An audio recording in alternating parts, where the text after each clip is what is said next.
Today's stream is about to start. We'll talk about code or whatever we'll talk about today. It's about to start, so please hang tight while I check that everything is okay. Sound check, camera check, lights check. How's my hair? Oh, wait, I don't have any hair. Maybe put some pants on and I am good to go. So get ready wherever you are, 'cause this stream is about to start. Get ready wherever you are, 'cause this stream is about to start.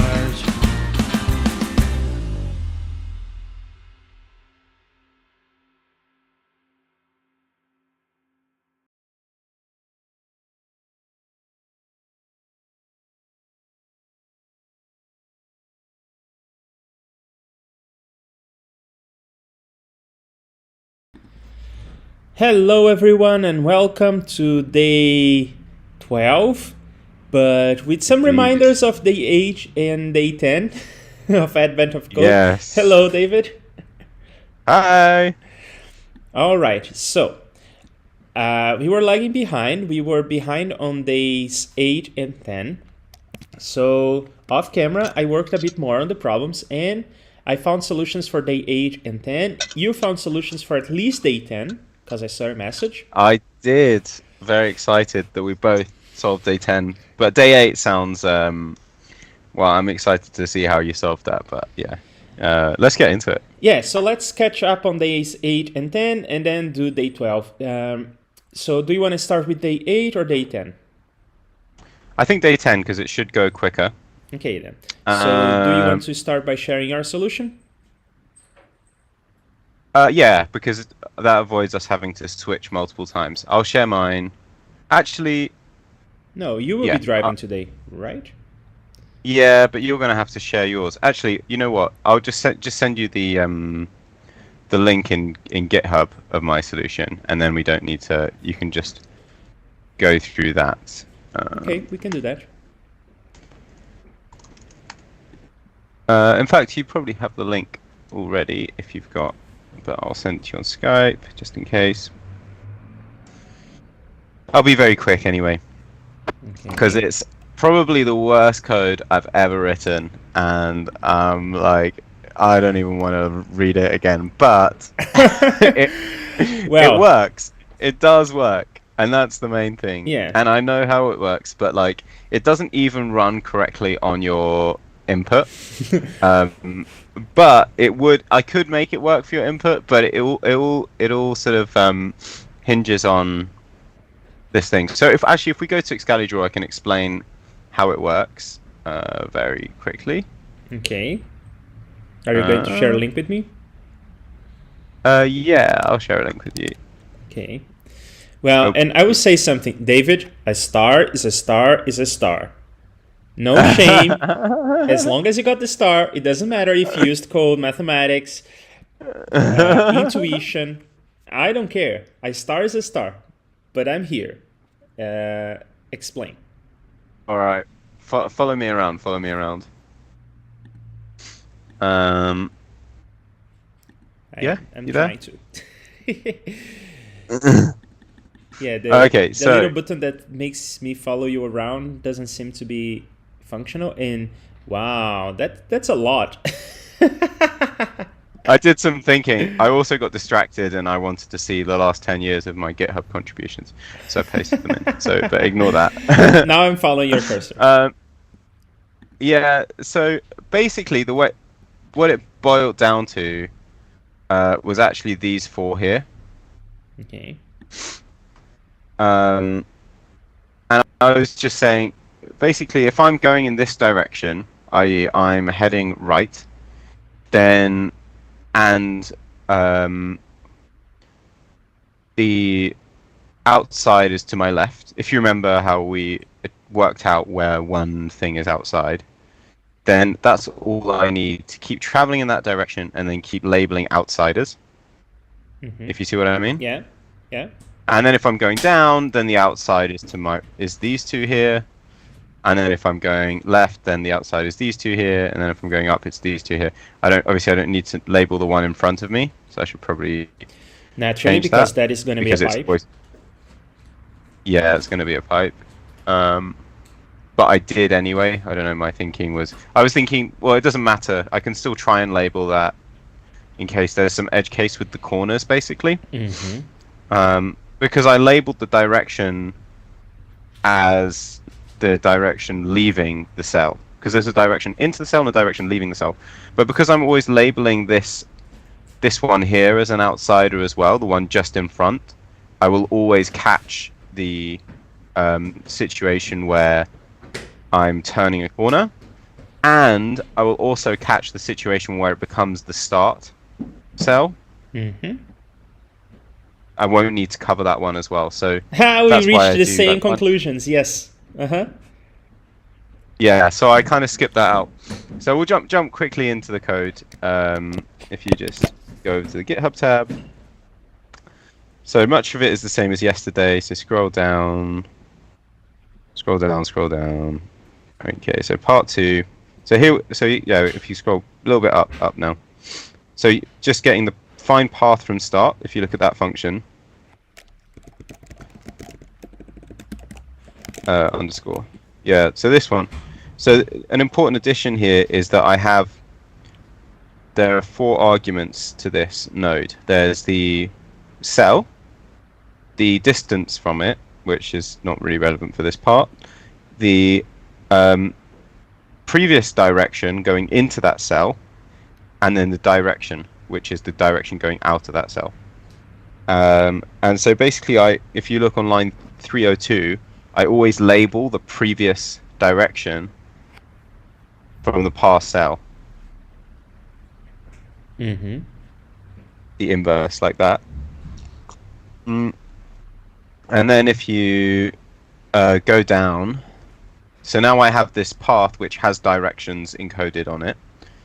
And then, oh yeah, this is the bit which doesn't work on your input, is finding a character which is heading right, because my direction of travel needs to be right for all of my code to work. And it also needs to be, it needs to, have the outside on the left of the direction of travel. If you see what I mean. So that's what I'm looking for, is one of those 4, from that diagram I showed you, 4 cases. I'm looking for one case which is exactly that.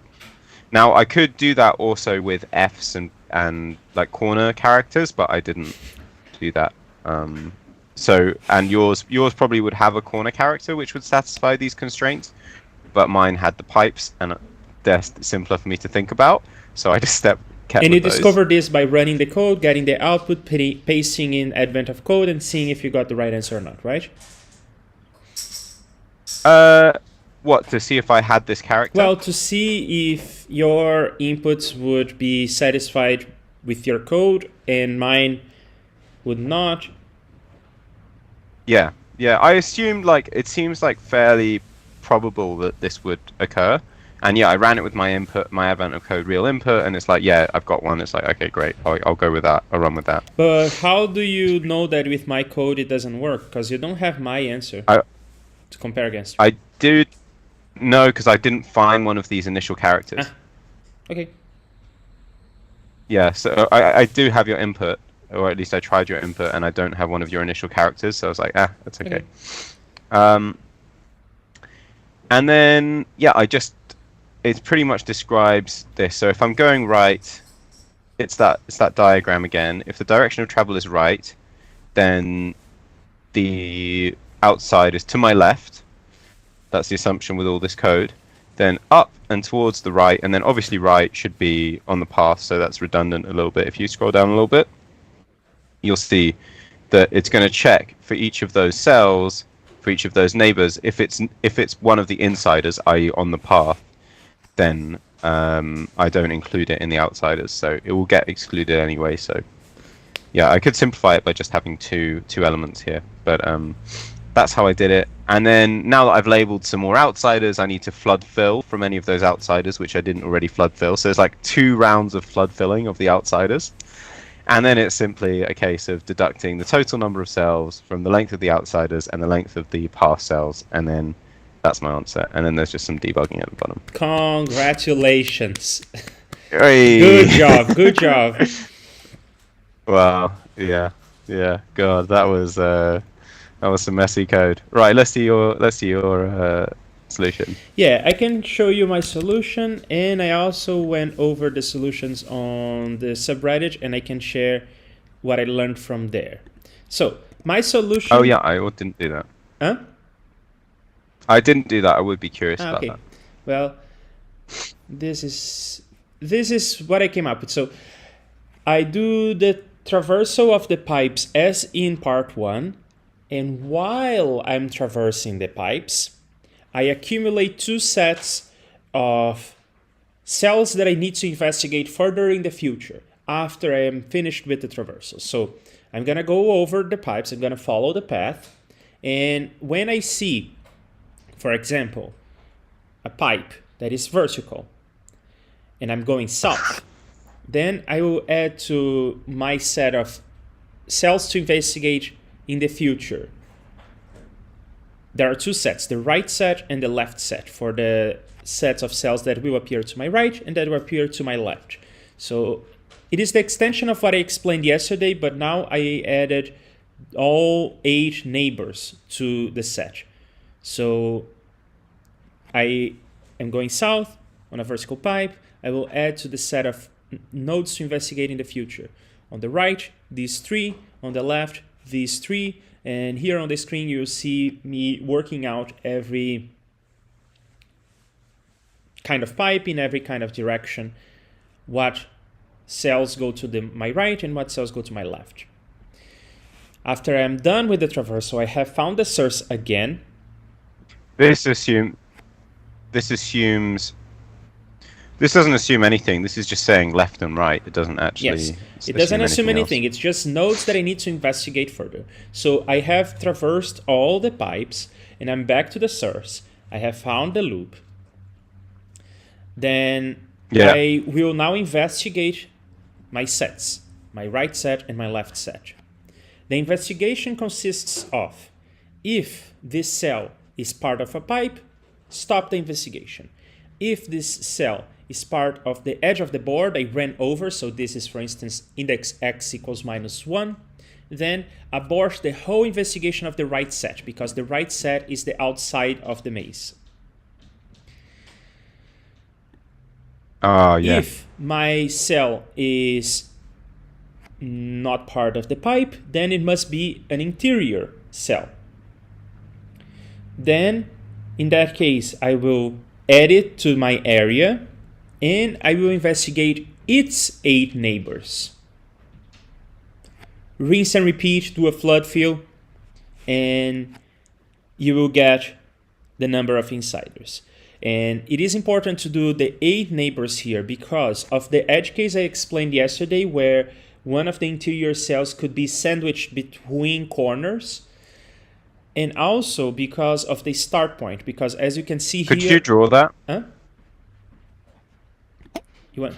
Could you draw that? Yeah. So the edge case that I'm talking about is if you have something that looks like this.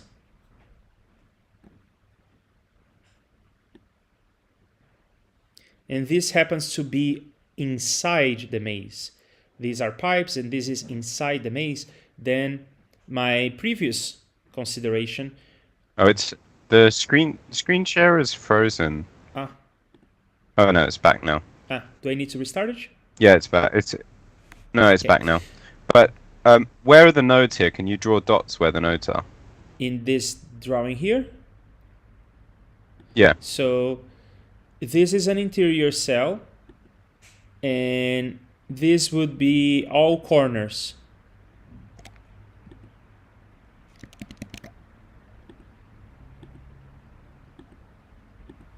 But you can't have the path go through... Oh, so there are 2 nodes in each corner thing here. Because this doesn't look like a grid. Well, maybe this edge case doesn't even matter, and the thing that I was missing was the start point. I don't know. But what I do know is that If you do all 8 neighbors, the start point you get for free because the start point is approached from both, let's say, above and below or from right and left. Yeah. So with this approach of using the 8 neighbors and doing the flood fill, the thing that I was explaining yesterday works. Now, that makes sense. Is my solution. If you look at the code, this is what I do. And you can tell that it was very painful because I had to draw every case and then I had to do this with +1, -1 over and over to find all the possible cases. Oh. It was very painful to write. Oh my God. It only took like 10 minutes, but it was annoying and I wish there was a better way. In fact, there is. Is there? Yes, there are 2 better ways. The first better way is pretty much what we tried, but failed to flesh out. And this is something that I learned from the subreddit. Yeah. What you can do is you go over every possible cell in the grid, but you go through them systematically. So you're going to trace a ray. You're going to cast a ray. And the systematic thing is just that you're going to do it, let's say, from left to right, top to bottom. Or you're going to do it from top down, left to right, something like that. But as you are going, you will see, okay, I am going, and I start on the outside, trivially, and then when you see a wall or a pipe, then from then on out, you are on the inside. So you start counting those cells as insiders. When you see another pipe, now you're on the outside. And you stop counting those cells. When you see another pipe, you start counting cells again. And this is using that parity property that I was bringing up. And it will take care of any kind of shape, even if there are weird twists and turns and pockets and cul-de-sacs. It doesn't matter. It will find all the interior cells just by doing that. Now, there is an edge case. Sorry, one sec. Huh? So you just go from one side to the other, and you start as an outsider. As soon as you hit the path, you're on the inside. As soon as you hit another cell, which is not on the path, you could be on the inside, you could be on the outside. I don't know. How do you? That was day 10, right? Start here on the left. Let's say on this line. Oh, yeah. Start on the left, and then you see a pipe. Oh, you're on the inside now. Start counting. See another pipe. You must be on the outside. Stop counting. You see another pipe. Now you're on the inside. And what happens if there are 2 pipes in a row? For instance, this. Well, start counting. Start traversing. Now you see a pipe. You're on the inside. You see a pipe. You're on the outside. You see a pipe. You are on the inside. Start counting again. You see a pipe, you're on the outside. And this is guaranteed to work. But there is an edge case, which is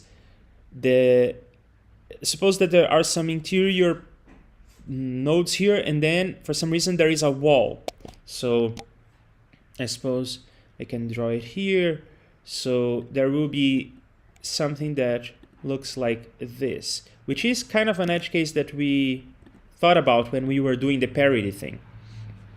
So this is an interior point, and then there is a parallel wall. What do you do then? You can either try and be smart like we were, or we tried, and count this as getting into the wall, and this is getting out of the wall, or something like that. But you can be even smarter, and instead of tracing your rays left to right, or top to bottom, or something like that, you can trace your rays diagonally. So you're guaranteed to not have any walls that will be parallel to your rays. And the same property applies. As you are traversing the grid diagonally, when you see a wall, you're inside. You see a wall, you're on the outside, and so on and so forth. Wow, that's very smart to do diagonal. It's very smart. Traversal, but I wish I was that smart, because if we were that smart, then even that parity thing that we were doing would have worked. Yeah, that's true. But yeah, diagonal traversal isn't that easy either. No, it's not that hard. Instead of incrementing x, you increment x and y. Yeah. Okay. Yeah. And that's one cool thing. You can use this. You can use this ray tracing idea. Then there is another idea, which is even more mathematical and even cooler in my opinion, which is when you're traversing the pipe to begin with, just to find that you are in the right loop, the initial thing that we did, you use the so-called Green's theorem. It comes from calculus. And I don't fully understand how it goes, but my intuition tells me that it works like this. You arbitrarily decide that you are going to do, for instance, every time that you are going up, let's say, every time that you are going up, you increment to the area x. In other words, you increment to the area a little section, a little chunk that is this chunk that I'm now going around. So you increment x to the area. In other words, you increment a rectangle that goes from the y-axis all the way up to where you are. A rectangle of height 1 and width x. You do that when you're going up. And then you go around, and when you're going down, you decrement. So you decrement this rectangle. And then what you're left with is the area inside. Now, of course, if you are doing this going to the left and the right as well, things get a bit more complicated. You may end up calculating d twice because you're calculating it from above and from below and from the left and from the right. So I suppose in our case, because it's a simpler grid, you don't have to think about this case. You can just say when you're going strictly up, add. When you're going strictly down, subtract. And so you're just adding small, like blocks at a time, and then taking them away, rows at a time, I suppose, within the. Yeah. I mean, I can see from that diagram sort of how it would work, more or less, but I'd have to, have a more rigorous understanding, I suppose, to be able to implement it. Yeah, it is just a matter of like looking at your direction. If your direction is north, then add x, and if your direction is south, then subtract x. To the best of my understanding, and some people use this, and it's cool because then while traversing the pipe, you're also calculating its area. So you do a single pass. Wow. Do you have any of those solutions to hand? It's on the subreddit. Search for Green's theorem, but no, I don't have anything in front of me. Okay. Well, that's wild. Right? But that's not all. Well, I guess that's all for day 10. You can also do day 10 using Vim. No, I don't think so. No, I think I saw a Vim solution for day 8. In fact, it was not for day 10. Oh, really? Yeah. Maybe there is a Vim solution for day 10 as well. But it does feel like quite Vimable, though. Yeah, because you could transform the character under the cursor into a keystroke somehow, right? And then you could follow the path. I don't know. But anyway. Yeah. I also saw people like saying they were using Paint or something. I didn't see much. I didn't really read into that. So they created a visualization of the maze, and then they used the flood fill feature in Paint, and then they used a program to count pixels. That's quite funny. Yeah. All right. So finally, for day 10, I want to see what Nick wrote. That he had a visualization, and I want to see what that looks like. So here is Nick's stream without the audio. He said that we should turn off the audio. I guess it was for spoilers, which at this point doesn't matter, but anyway. Oh, very cool.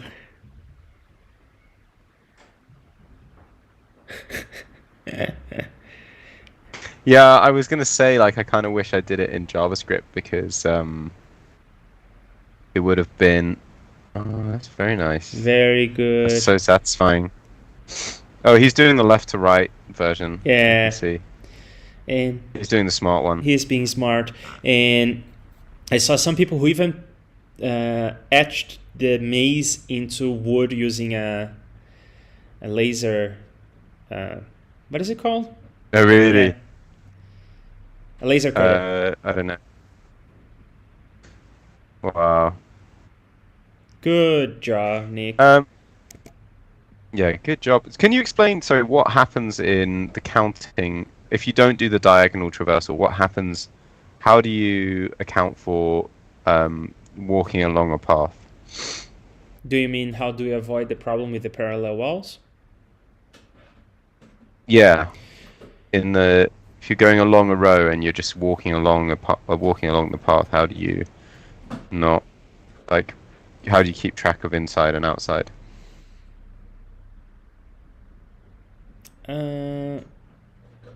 Well, you're going along a row, and You're in Excalibur. You had the. yeah, I closed it, but I can reopen it. Here. It's there, isn't it? Oh, okay. Yeah. So I'm not sure. Do you want me to explain the idea of when you get into a wall, start counting? When you get out of the wall, stop counting? Yeah. So like the thinking was, if you start outside, then you hit a wall, you're inside. Yeah. And then if you hit another wall, you're outside. But you're not necessarily outside if you keep traversing along the wall. So how do you? The problem with the parallel walls. Yeah. I haven't thought about it too much, but I suppose the way it works is parallel walls don't count until Somehow, yeah. I guess what you have to do perhaps is you need to see what kind of parallel wall you have. If the parallel wall goes like this, then you stop counting here and you restart counting there. On the other hand, if the parallel wall goes like this, you stop counting here and you do not restart counting there. So you need to, when you're walking into a parallel wall, you need to remember what kind of wall you have seen. I guess what you just need is the. You could just the concept of entering the wall and leaving the wall. Yeah.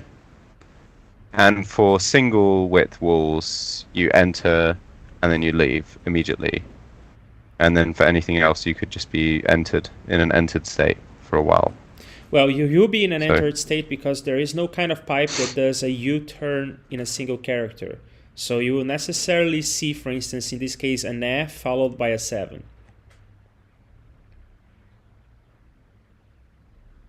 Yeah. And then this algorithm applies. This is an F followed by a 7, and this is an F followed by a J, which would behave differently. So you would just need to keep track of how did you get into the wall, how are you getting out of the wall, to determine whether you should start counting again or not. Mm-hmm. Yeah, that's tricky. And the same principle applies if you are seeing a parallel wall on the outside of the pipe, because then this wouldn't be there because you are on the outside. Then you will need to see how you got into the parallel wall and see how you get out of the parallel wall. And if these two don't match, then you start counting because this is interior now. Yeah. So it's a bit annoying to deal with the edge cases, but it's not something that we couldn't do. It's not terribly difficult. Yeah. It's probably, yeah. Now, this is all I have on day 10. Do you want to talk about day 8? Yes. Day 8 is a nightmare. I'm ready. I'll tell you. Day 8, in my opinion, is just 1 or 2 order of magnitudes harder than everything else we did. And what I found was kind of annoying, and I think that day 8 was just simply less well designed, is that the problem is not writing clever code. The problem is you have to do a lot of either examination, which I did, to find out the properties of this puzzle, or you have to kind of be in the know, and people who have done previous Advent of Code will literally solve this in 5 minutes. I have seen a live stream, because they look at the problem and they see, oh, this is the kind of problem that Eric does. And then you sort of know all the assumptions. So it's like, It's kind of an inside joke, I would say. I don't like this problem, but I can explain what's going on. And what tipped me off was that you said that there was only one end node for each start node, which in fact is, even in the description of the problem somewhere, he says like, oh, there is something interesting about the puzzle. There is only one output for each input.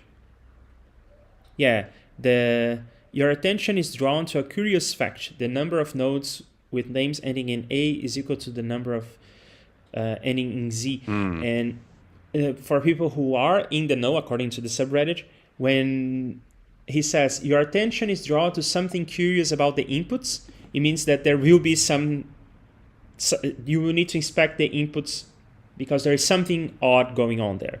And in fact, there is, in this case.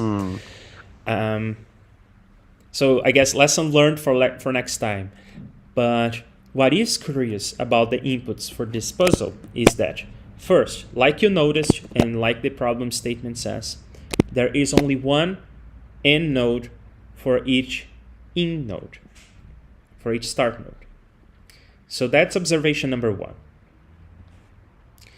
It's not true for the example, though. It's not true for the example. True. Isn't that annoying? Yeah. But it is true for every input that you will find. Yeah. Then, there was another problem. I was thinking that we would have to solve the problem of something like there is a node, and there is another node, and then there is another, and then ...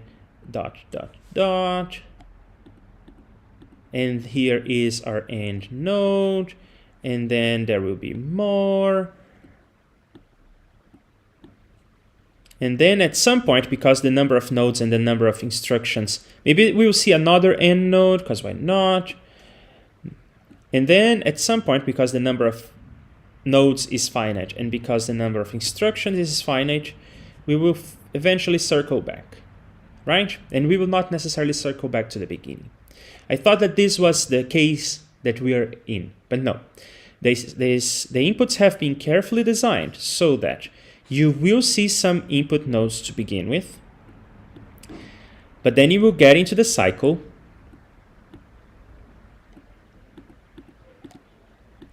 The end nodes will not be seen along the cycle. The end node will only be seen here at the end, and there is only one, like you observed. And moreover, it will come back here to the middle, not necessarily to the beginning, but the number of steps it took you to go the first time from beginning to end is guaranteed to be equal to the number of steps it takes you to go from the end back to itself. And the inputs have been constructed such that this is the case. But that's not all. That doesn't make sense. Yeah, I know. It doesn't. Wait, hold on. But trust me. But hold on. I'm not understanding it, because there's like, how can that length be the same as that length? I have no idea. There are some things about this problem that I don't understand, and maybe I'm misunderstanding something, and that's why it's weird. Because so there are two extra nodes here, the right? Cycle length. What's up with that? I don't know. Yeah. I was even How can thinking the cycle that maybe the answer is just plain wrong, because I haven't solved the general case. Also, the end node is definitely not at the end of the cycle. Definitely not, for my inputs at least. Well, we'll run the program in your inputs and you'll see that yes. Okay. I have carefully verified this, and everyone else's input seems to agree. Okay, so can you write down those claims really quickly in the text box? So number one is that end node is at the end of the cycle, and number two is that the cycle length is the same as the distance from the start to the end. No, I am misexplaining. I'm not explaining this right. There is one extra thing that I need to explain before I get into this other property. There is one extra thing. One extra thing that I had to explain before this property that I just said is obviously false because of these two nodes. So let's get to the other thing. Yeah. There's a third thing. Or maybe I will call this a second thing. The second thing is, when you get to the end node, you know how there are instructions like this? Yeah. When you get to the end node, you are guaranteed to be here in the beginning of the instructions again. Okay. I mean, okay. I mean, let's write that down as a claim. Yes. It's not. I wasn't aware of that, but like, this could be possible, I suppose.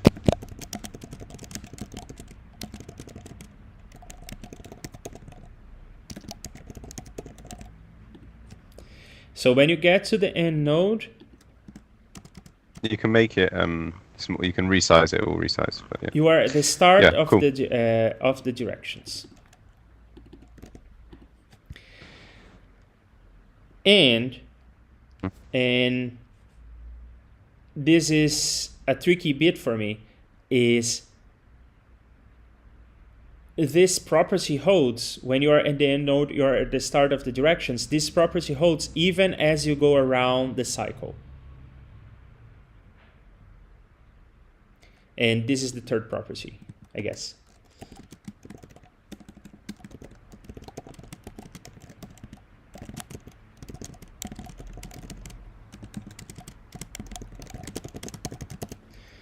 Okay, so How's that possible? yeah.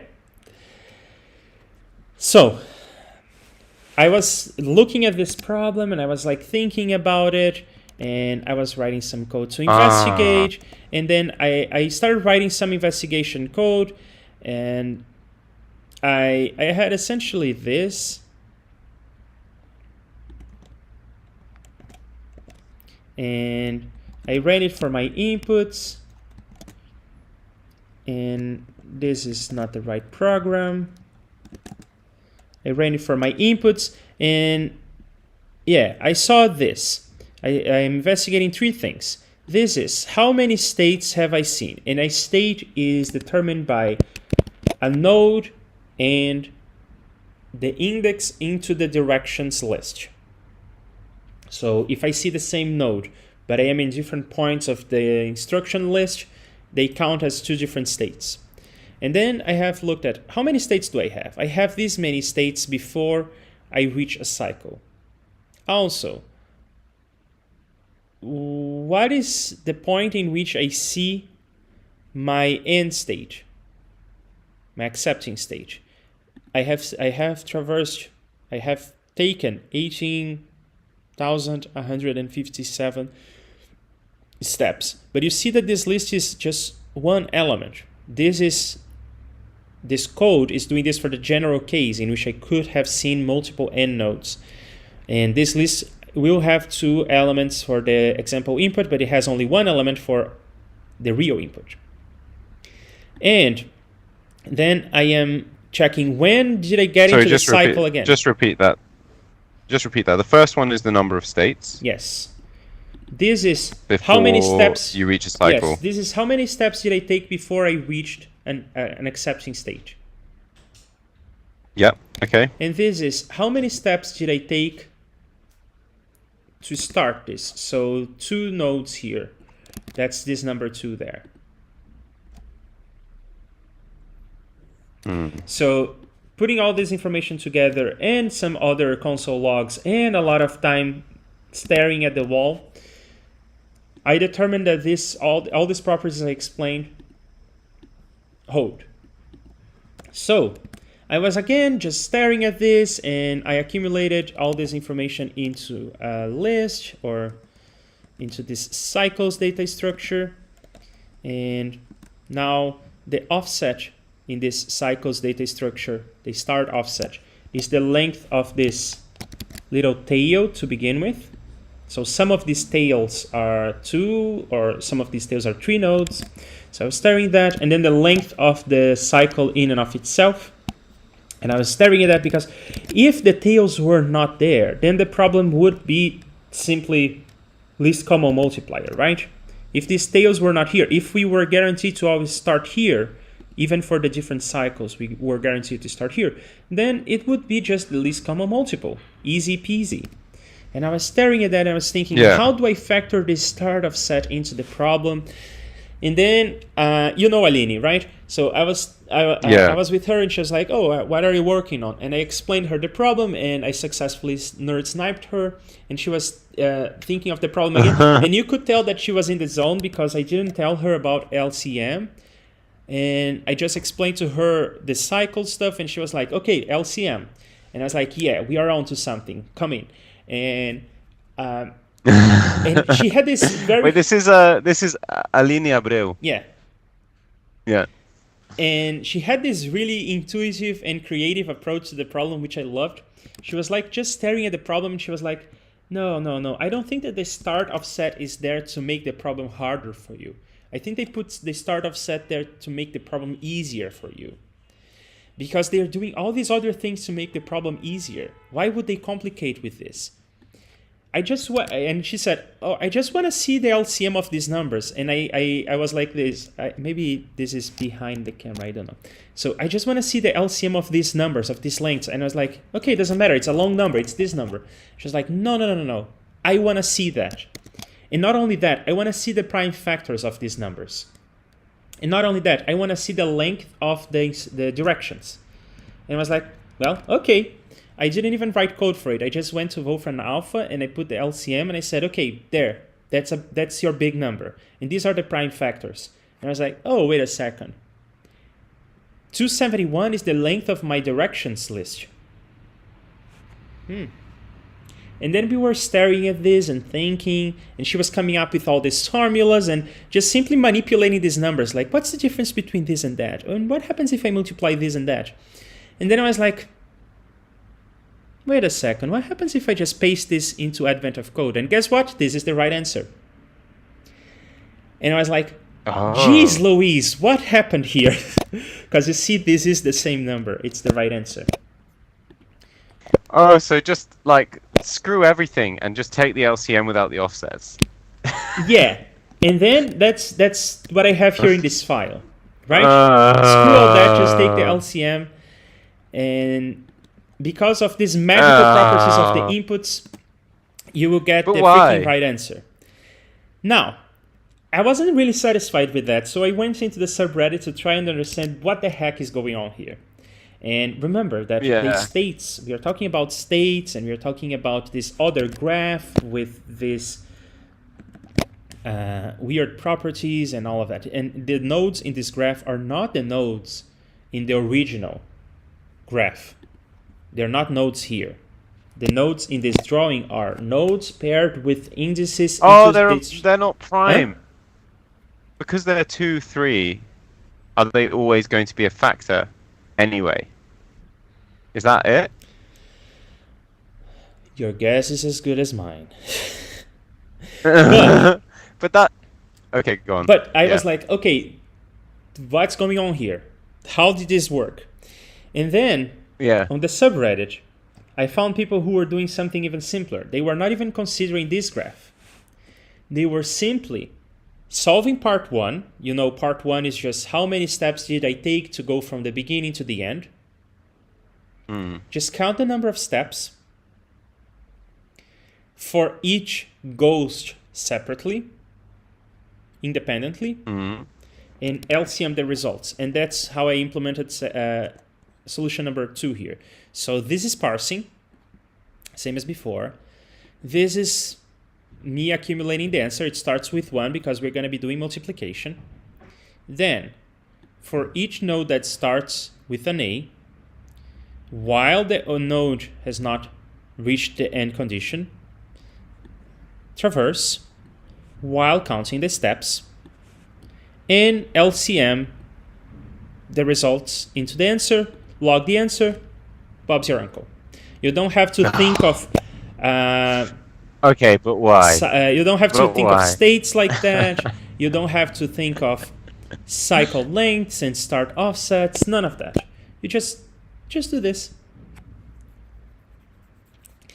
And this is why I Yeah. said that you have to sort of be in the know, because if you have done previous Advent of Code, you'll see that you'll learn that Eric loves LCMs, and when he says something like simultaneously, which I think is even highlighted in the problem description. No, it is even highlighted in the problem description. When he says simultaneously, it's a hint that you probably want to use LCM for the solution, and usually he will craft the inputs so that, especially in the early days, so that you can do these things. So it's worth trying.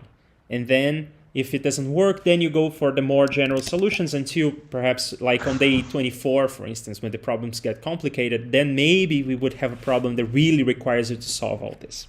Okay, but in that case, if you are required to solve all this, what gives? How are you going to do this general solution?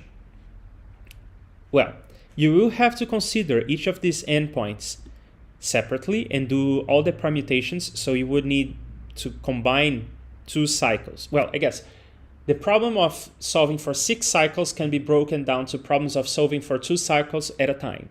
So you solve the first 2, get the result, solve the result of the first with the third, and the result with the fourth, and there's a result with the fifth, and so on. So you can reduce the problem that way. When you have a pair of cycles, you will need to consider every way you can reach the outputs independently. So you end up with, I guess, a combination. Then you need to use something called the Chinese reminder theorem to do LCMs with tails like this. And the tails may even have different lengths. And that would be a general solution. And on the subreddit, you will find people who implemented the general solution. But you needed none of that. Even something as simple as this would work. And people who solved the problem in 5 minutes solved using this. Wow. So did you look into the formal solution?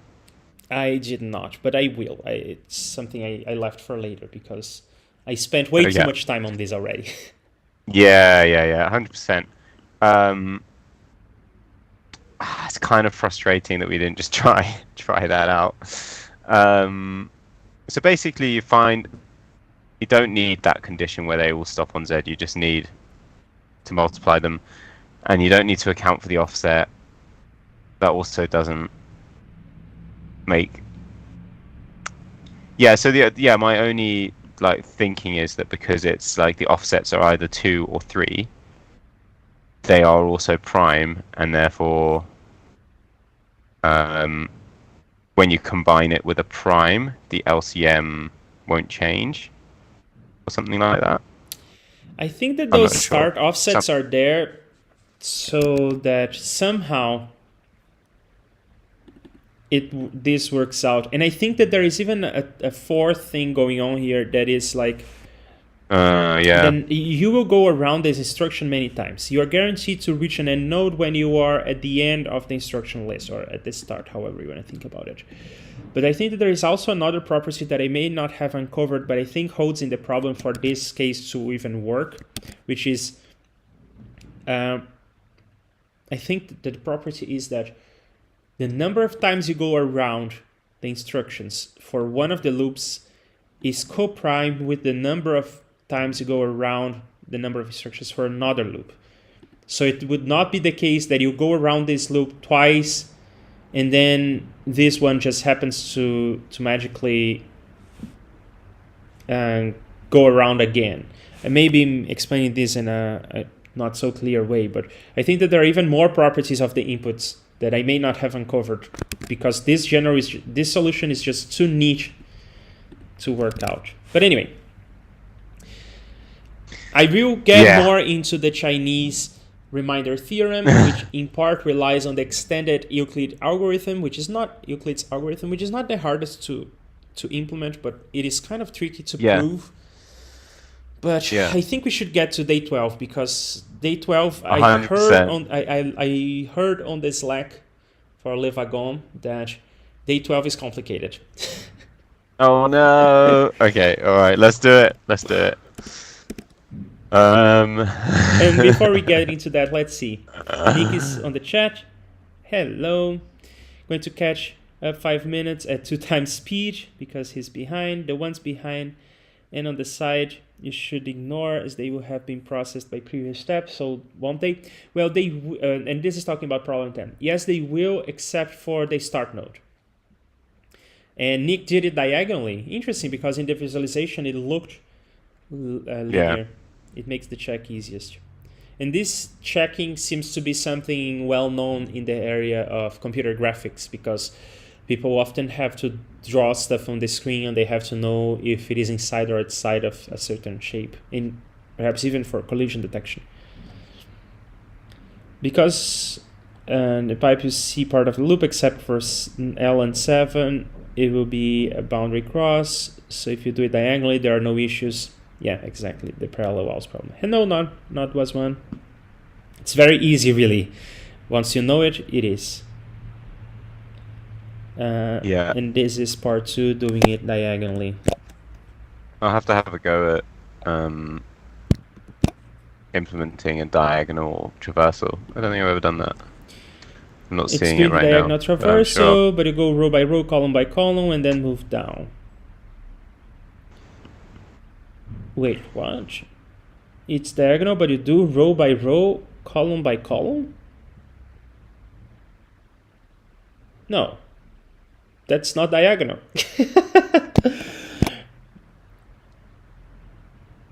That's not how I imagine a diagonal traversal.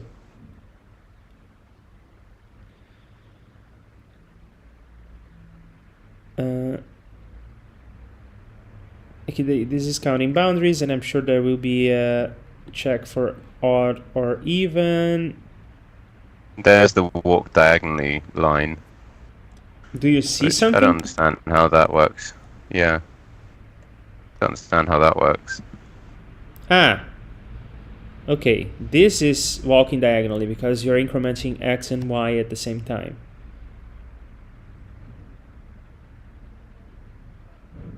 But this part I don't get. Well, so he's doing like a local row, local column. So he's basically going through each row and column, and then he might be revisiting the same thing multiple times. So he's starting from every node in the map, and then he does this local diagonal traversal where he keeps. Yeah, so that makes sense. He tries to do okay, so he's not doing the ray tracing idea that I was talking about. He's like going to every tile, and in that tile, he's doing a diagonal traversal. So it's similar to what I proposed during the stream yesterday or 2 days ago, where you start in each tile and then you traverse instead of just doing the ray tracing. The ray tracing is smarter because then you don't have to count the boundaries. You can just keep track of your current state. Am I inside or outside? And then you don't need to do this explicit check for odd or even or odd. But anyway, cool stuff, cool stuff. For me, I look LCM, which was my result. How do you start the diagonals? If you're doing it in the ray tracing fashion, do you start from every edge in the bottom and on the left and the bottom of the... That's how I think about it, yes. For me, I look LCM, cycle lengths divided by the greatest common divider times the greatest common divider. Jeez, I have no idea why this works. Well, I did times instruction length, which is GCD, and in the end, times instruction length. I have no idea why this works. You visit each location, check if you have a tile that is not part of the loop, then you walk diagonally to find the border crosses to see if it's inside or not. Got it. Yes, it does the ray tracing. Well, not quite. You're starting at each node. You're not just following one of the diagonals and keeping track of your state. You are visiting every node and then doing the diagonals from there. But you have to do that for each point. You could cache a lot of the values though. Well, you may call it a cache, but if you're following along one of the diagonals, it's not really a cache now, is it? It's just you doing a traversal. That's how it works in graphics as well. You start from an origin and shoot a ray. Yeah, that's my understanding. All right, people, let's get to day 12 because I don't want to lag behind again. Hot springs. Well, Let's see about that. You are driving today Okay. because I did 11, right? Okay, well, I can do my babysitting reading voice at the very least, and then we'll see what we get to with the implementation. You finally reach the hot springs. You can see steam rising from secluded areas attached to the primary ornate building. As you turn to enter, the researcher stops you. Wait, I thought you were Wait looking a second, for the the hot researcher. springs, weren't you? Okay, the researcher from the 11. Okay. Yeah, I don't remember the researcher. That's Opened the 11, person who was doing calculations with the galaxies in the expanding universe. You indicate that this definitely looks like hot springs to you. Oh, sorry, common mistake. This is actually the onsen. What is the onsen? Are hot springs and the bathing facilities and traditional inns around them. So hot springs plus resort equals onsen. You look in the direction of the researcher is pointing and suddenly notice the massive metal helixes towering overhead. This way. It only takes you a few more steps to reach the main gate of the massive, fenced-off area containing the springs. You go through the gate into a small administrative building. Hello, what brings you to the hot springs today? Sorry, they're not very hot right now. We're having a lava shortage at the moment. You ask about the missing machine parts for Desert Island. Oh, all of the Gear Island is currently offline. Nothing is being manufactured at the moment. Not until we get more lava to heat our forges and our springs. The springs aren't very springy unless they're hot.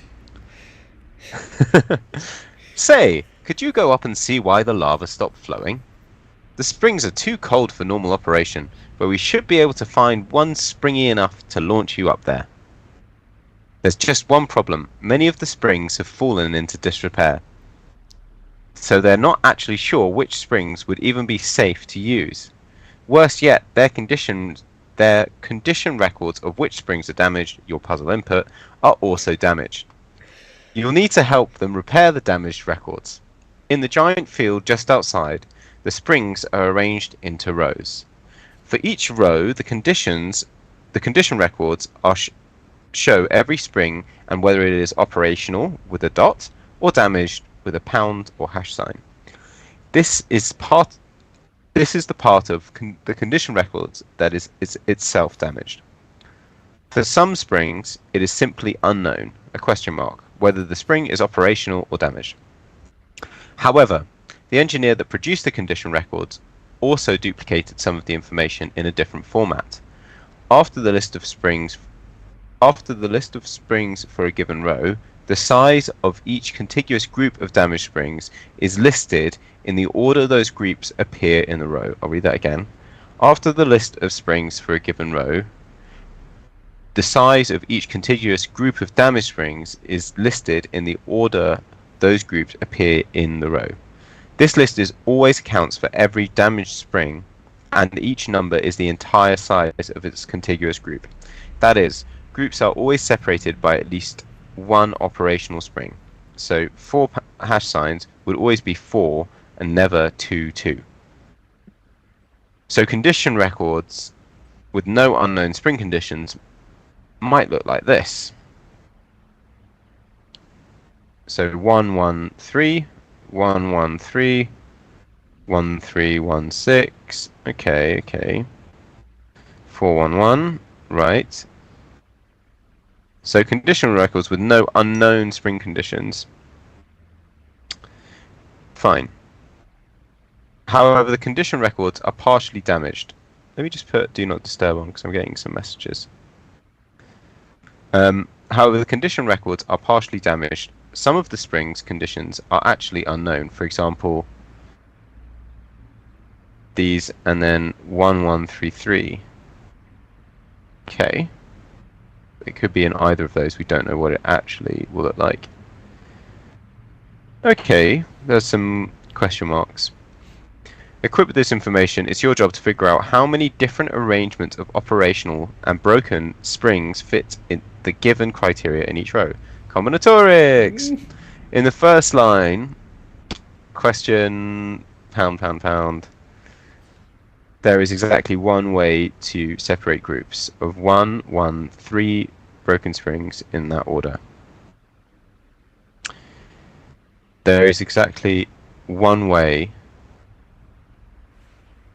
Separate groups of 1, 1, 3. Is there only one way? There is only one way, because if you... Yeah, because they're always separated by one... Operational, yes. Operational one, yeah. And then in the second line, it's more interesting. There could be a total of 4 different arrangements. The last question must always be broken to satisfy the final contiguous group. So there's 1, 1, 3. So that last one is going to be a 3, and then it could be, I guess, 4 different ways? Yeah, because the broken could be in either of these 2 or in either of these 2, so 2 times 2, Yeah. 4 arrangements. Yes.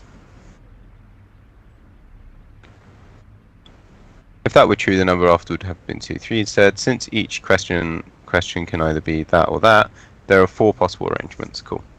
The last line is actually consistent with 10 different arrangements. Okay, we can follow that example later. And it show us that, and then in this example, the number of possible arrangements for each row is this: 1, 4, 1, 1, 4, 10. Adding all of these is 21. For each row, count all the different arrangements of operational and broken springs that meet the given. Okay. Okay. We have our first fun one. I on a want part to one. start by taking a peek at the input, because there are some things that apply to the examples that would be really cool if they generalize. For instance, the fact that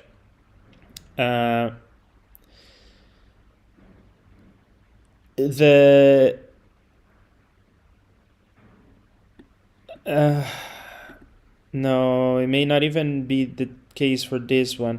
Yeah, what I was thinking about is that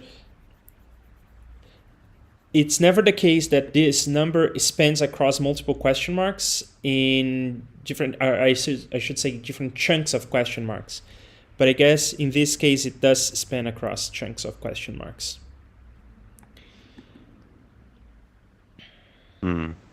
Yeah, that's a bummer. Let's see the inputs to see if there is any pattern that stands out. We can even solve some of them by hand, and we have enough inputs that perhaps it could make sense to just brute force this. Well, I think it makes sense. My first thinking is to eliminate any of the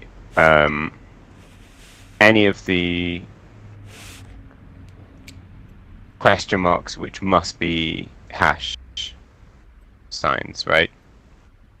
Like the one we saw where it was like, well, there's already 3 here, it has to go there. Like we could probably, in this case.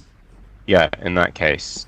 And then once we've filled out those ones, then we can just do like a choose X in like X choose Y for all the other options. Now I guess there are also, there's like maybe the idea of like slots of some kind. Like maybe we just like totally ignore the dots and we just think about we just chunk it into, maybe let's go to Excalibur. What do you think? We can do that. Can I just suggest that we try the naive approach, because the problems are not related. Each line is independent, and I see that none of the lines are terribly long. In fact, this is not in a mono-spaced font, so I'll copy here to Visual Studio Code real quick to see if the inputs are all the same length, and they're not. But the question is, how many question marks do we have in a row? I would say like around 10, maybe 12. Let's say 12. So we are talking about 2 possibilities to the power of 12. That's 4,000 possibilities. The computer will just push through that. So how about we just try every combination and count the combinations that satisfy this? The problem boils down to parse, then come up with all possible combinations, potentially not put all of them in a set. Let's use a simple for loop. And then we need to, given a combination, compute these numbers, and then check these numbers, add to the number of possible correct combinations or not. I think that the naive solution will get us by in part 1. So I would start there. All right. Start where the light is, right? Start where the light is, yeah. I mean, it's not totally clear to me how I'm going to do that, but I'm sure it'll become apparent. All right, I will share my live share and see if I can do this. Oh. Meanwhile,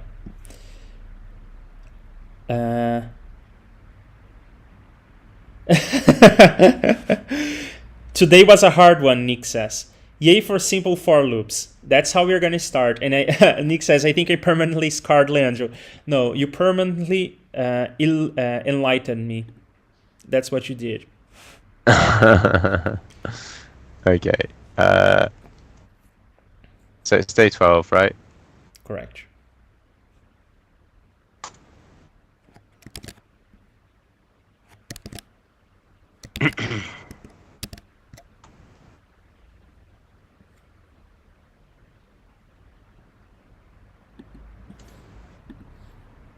That's the real input, and then we want the test input.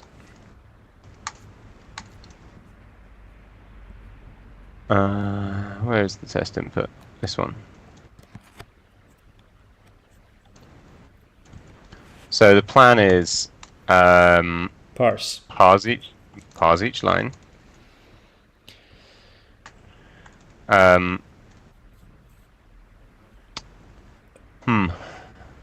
And then like do every possible, I guess, value for each question mark and check if it satisfies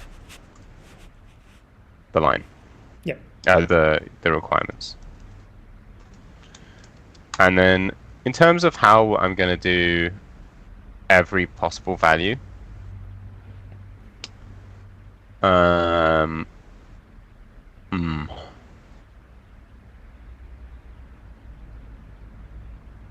Well, that's kind of the tricky bit. So I will take care of writing the thing that, given one of the things on the left, not with question marks, given one of the full filled in things on the left, I will produce the thing on the right. I'll call this the, let's call this the checksum of, and let's call this a configuration. And I will be exercising my Python here while you're thinking. I will want to loop over the string.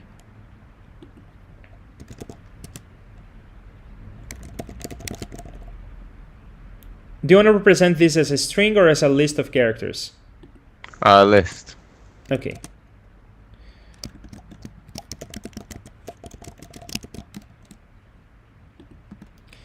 I will want to keep track of my state, which to begin with will be operational.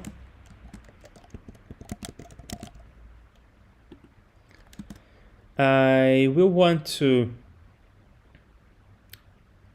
or I guess I will keep my state as a dot using the characters from the problem. Now, if my state is a dot and my character, which I guess I can call like, I'll call it a character, is equal to a non-operational one, I will start what I will call a sequence.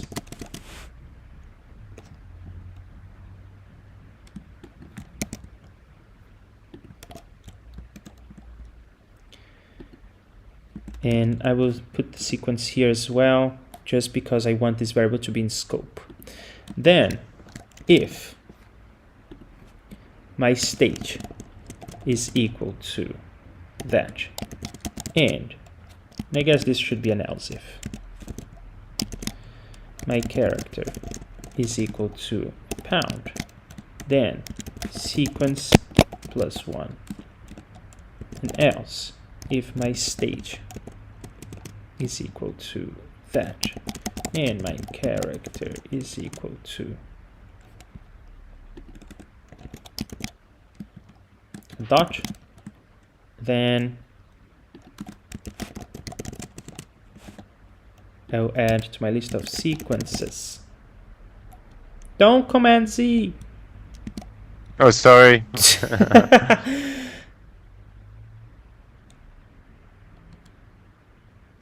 How do I add to a list? Append. Thanks.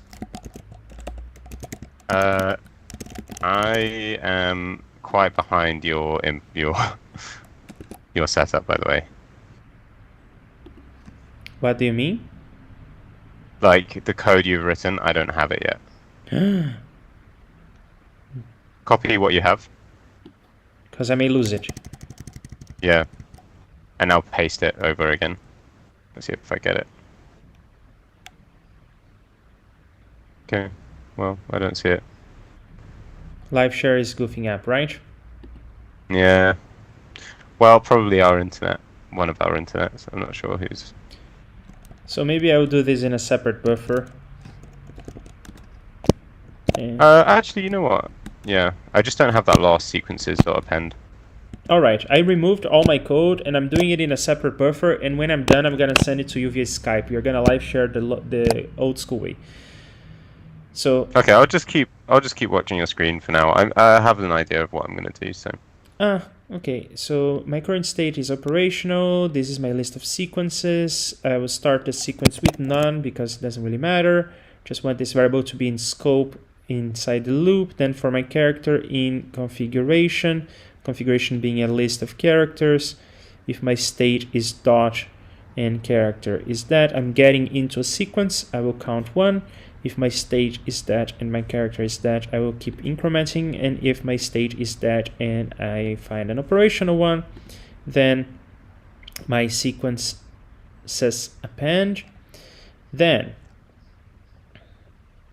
I will. I guess you could just take from configuration like expectation, and you can just do an equals like in Python. That will work. Can you say that again, please? So you have like the expected sequence and your output sequence, right?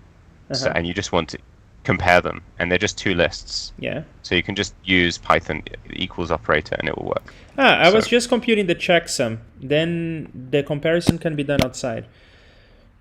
Yeah, okay, cool. And then what I will do is, the problem is that I may find a sequence at the end, right? I may find a sequence at the end, so this for loop would have finished. So what I will do is I will check if the sequence is not none, then I will add my remainder sequence here. And this may not be the cleanest way of doing it, but it should work. And I will also I need to set the state here in the end of the loop. So now my state is my character, and I will return. And just to make things simple, how about I just take my sequences and join with comma, and then it's gonna become One a string. second, I've just got to let somebody in. 1 sec. Or maybe I will return this as a list. So there you have it. This is my checksum thing.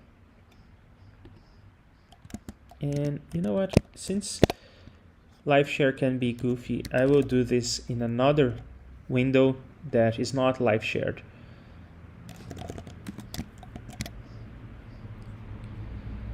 Alrighty.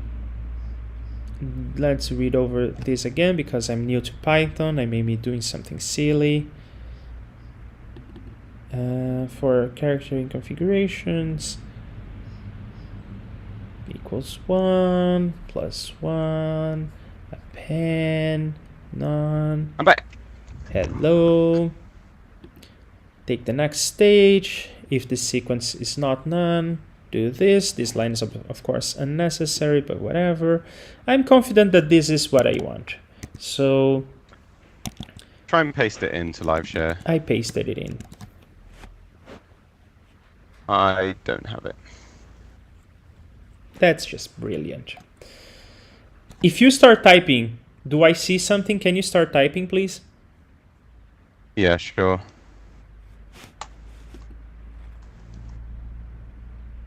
Yeah, live share is just completely non-operational.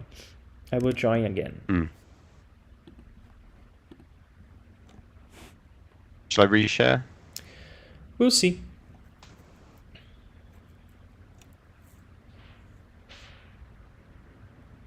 But that's all right. I was smart and I switched to a Visual Studio Code window that is not live shared, so I will not lose the code I wrote. Yeah, maybe share again.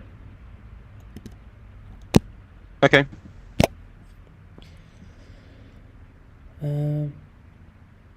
Sharing again. David's No, audio I'm- is clipping, you say.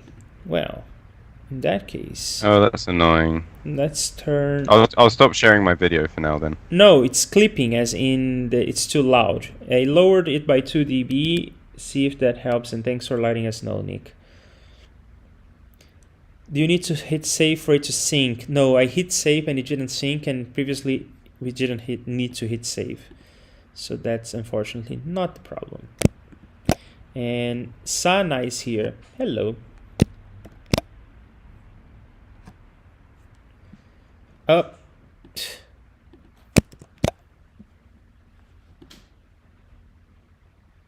You can close this window. Click install if it... No, I was thinking that maybe I should join from the browser. Maybe that will have better syncing I don't think capabilities. so. Okay, now paste in. I think we're good. Huh? No. Well, if need be, I would use this, but no, it's working. It's just, tricky.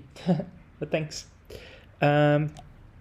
Okay, I have here my checksum that I will paste here. Do you have that? I've got it now. That's great. Excellent. Thank you. Okay, so let's pass each line into... I think the format we want is... I guess... like... just the chars, which is just an array of strings, right? And then... the expectation, which is a list of ints. Something like that. Okay. We are not using default dict. Should we use default dict? We don't need default dict. We don't need to count anything. Yeah. It's just for this. So what do we call this? I'll just call this a line.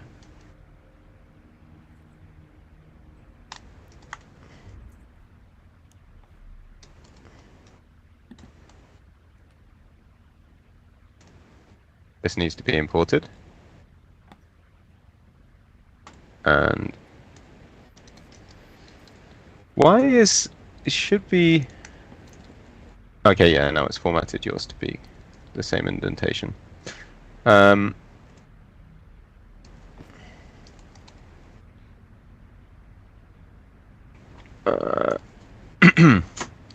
So if it's an empty line, yeah, then yep, that's good. And then expected, split that, map it to an int, that's fine. And then chars. Chars.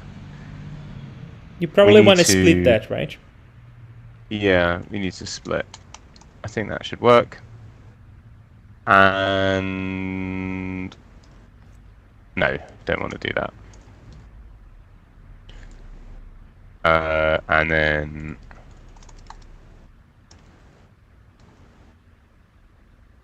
okay. Let's just have a look at the lines. Yeah, it looks about right. Mm. Wait, the chars look wrong. I think I need to. It splits on white space. So that. What's wrong with that? Empty separator? Wait, how do I split? Oh, you know what? I can. I think at least one way I can do this is this. Yeah. Okay. There you go. That's good. I thought that you could. I don't know how to split on every character, but this is one way. Well, you just did it. Now. Does split take a regular expression? Let's have a look. Literal string. No, apparently not. But maybe there's a different overload to it. Okay, whatever. Yeah, maybe. I don't know. Do you know don't what think is so. an empty regular expression? At least, Don't know, like at that. least in JavaScript, an empty regular expression can be written like this. This is a capturing. This is a group. This is saying, please don't capture this group. So you end up Right. with like essentially nothing. Wow. Yeah, I don't know how to do that. Okay, so I'm going to go through each one, and then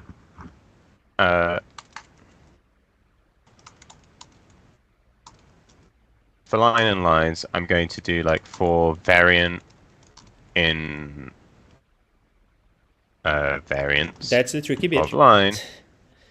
Yeah, that's fine. I'll implement that. Check if it's expected. And then if it is, what is it that we have to? You have to sum all the possibilities. Okay, yeah. So, No, don't put it there. Put it above. Put it one line above. We are not summing all the possibilities for this line. Oh, We're yeah, summing all the sure. possibilities overall. And if it is, ways plus Sure. one. There. cool. Print ways. So, I would Yeah. write it, but it seems like LiveShare doesn't love it, so. oh,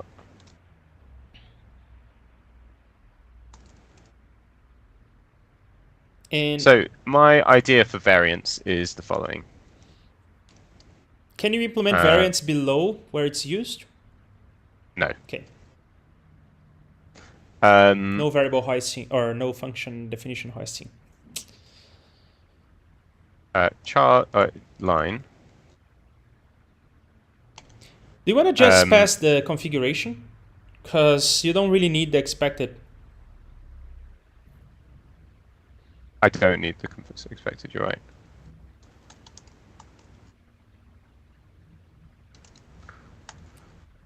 I don't know why I bother with typing in Python because it never ever warns me if I if I do it wrong.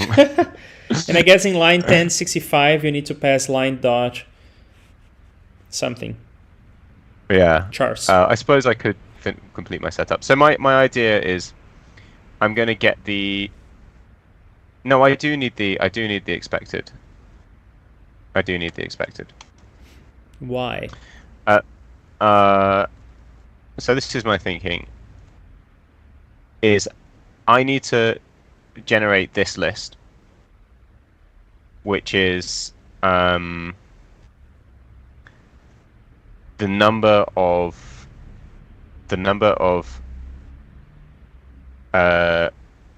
pound signs that we need to include, right? The number of repairs to insert. We need to find out this number first. We need to get the total number of repairs. You're trying to be smart, David. You're trying to be smart.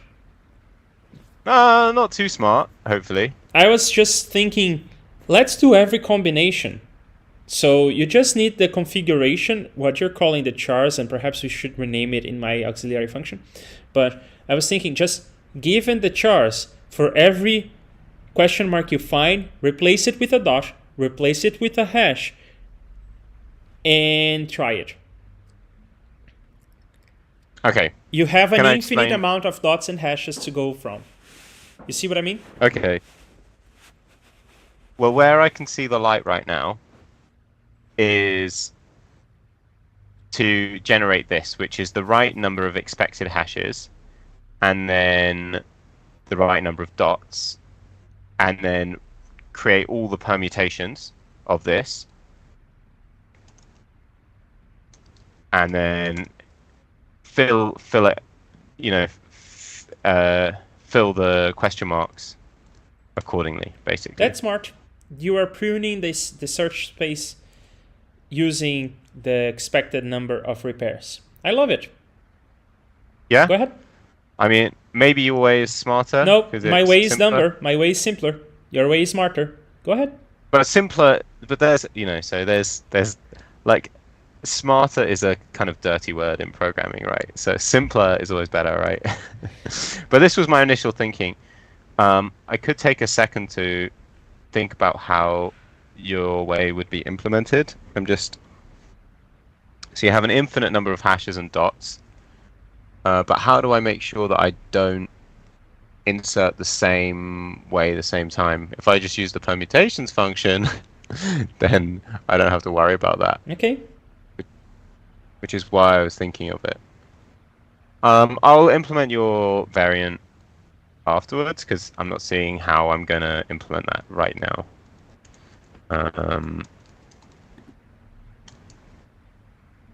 So, repairs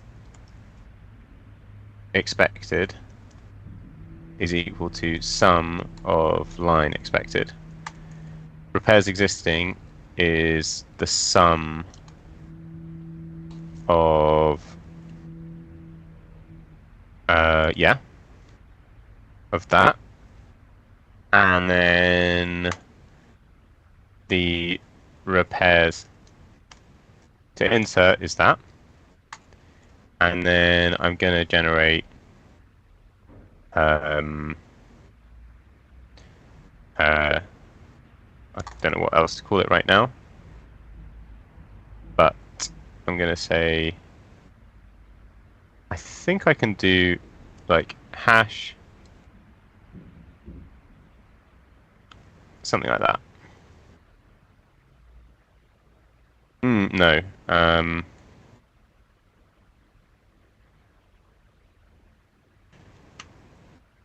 don't need to do the enumeration here.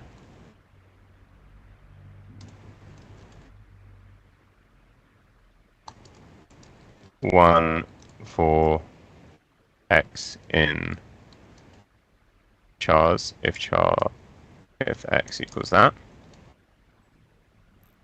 So the number of question marks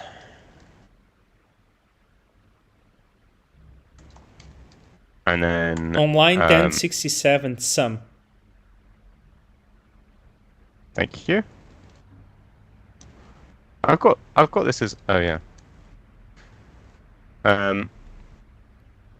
So that's the number of repairs, and this is just going to be the number of question marks, I believe. Does that make sense? No. It is the number of question marks minus the repairs to insert. Yeah. That's it. That's cool. Yeah.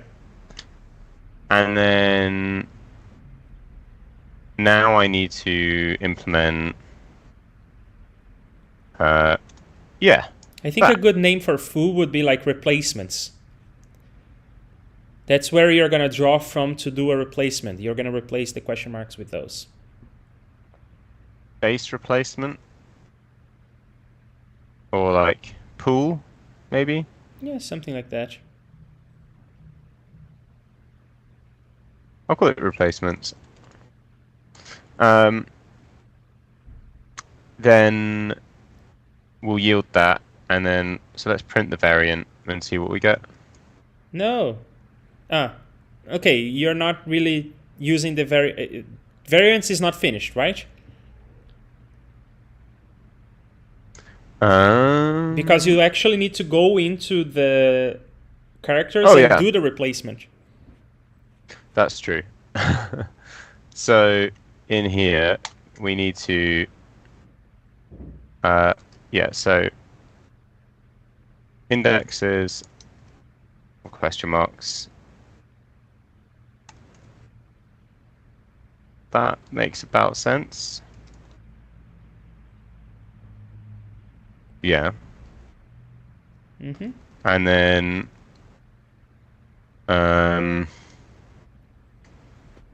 Copy the array. and then yeah. Okay. Yeah. Okay. I mean, we're getting a lot of prints, but that's, I guess, fine. And I got an answer. 4,000. Oh, should I check it? Well, are you running with the example input? No. Okay, it's wrong. Wait, I'm running with the example input? Yeah, I am. You should get 21. That's wrong. Yeah. That's a little bit off. 43,000, but why?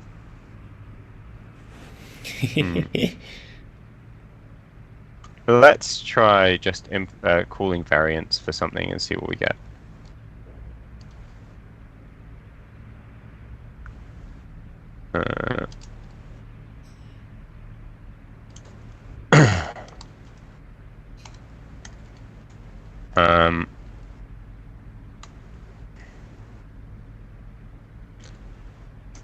Oh yeah, we can do it for line. What's line 0? Yeah. Okay. You could do it for line 0. Yeah. Which is this. Let's just print line 0.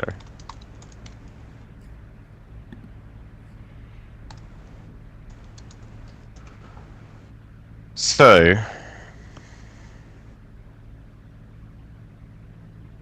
Yeah, I think your console just froze. Can you show us maybe by copying and pasting the results into the text file? yeah, it doesn't make sense to me though. There must be something wrong. Perhaps I will have a quick read of the code before I don't know why this is line 0. Let me just... Is this really line 0? Maybe I'm printing something else. I don't see... Oh, that's line 0. Is this second line? Oh yeah, ignore that. This is line 0 here, which makes sense. Yes. So we have question, question, question, and then we have these hashes, and then We have 3 question marks. We should have 8 lines here. 8 variants. Do we? 1, 2, 3, 4, 5, 6. No. we have the wrong number of what I was expecting. And we have 2 of the same even. Yeah, so let's look at what the let's print the replacements, and then let's print x. Oh, xi isn't going to line up here, is it? Because oh no, this is the index. This is the I here, and the index here. No, you actually want separate indices. 1 into the copy and 1 into x. Yeah. So we want to go through each of the...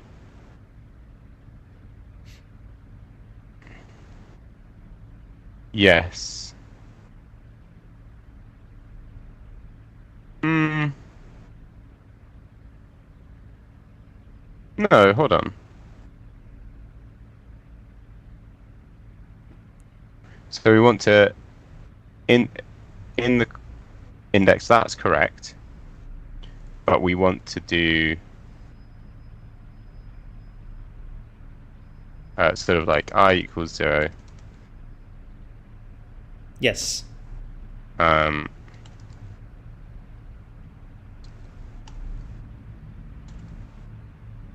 I, and then Yes. Yes. like that. Exactly. That looks a lot more promising. I'll just paste the output. I'm doing some printing here, which I don't want to do.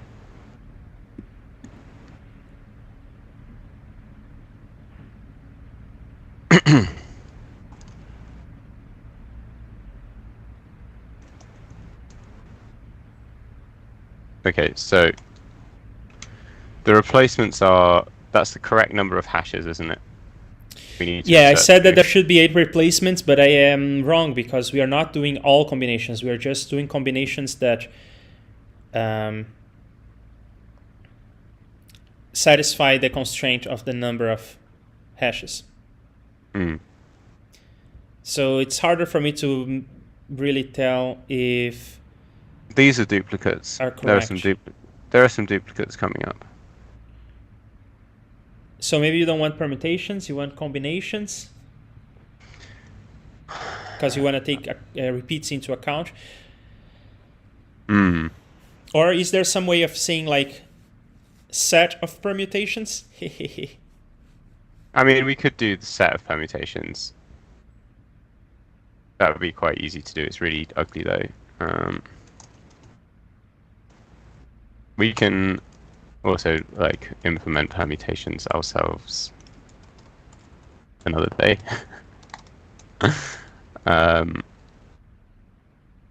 Isn't it as simply as going to line 1073 and saying set? 173. Okay. You did exactly what I said, but you put it into Yeah. an auxiliary variable now. That's all right. Yeah, that's not needed. Yeah, that's true. I can just do it in line. Okay, let's Print have it a now. go. It's looking a lot better. No repeats. Doesn't look like it. Run for the example input then. And do we get 21. 21? All We right. get our 20. Can I paste my real input? Yeah, of course. Because I think it would be nice to see the result here.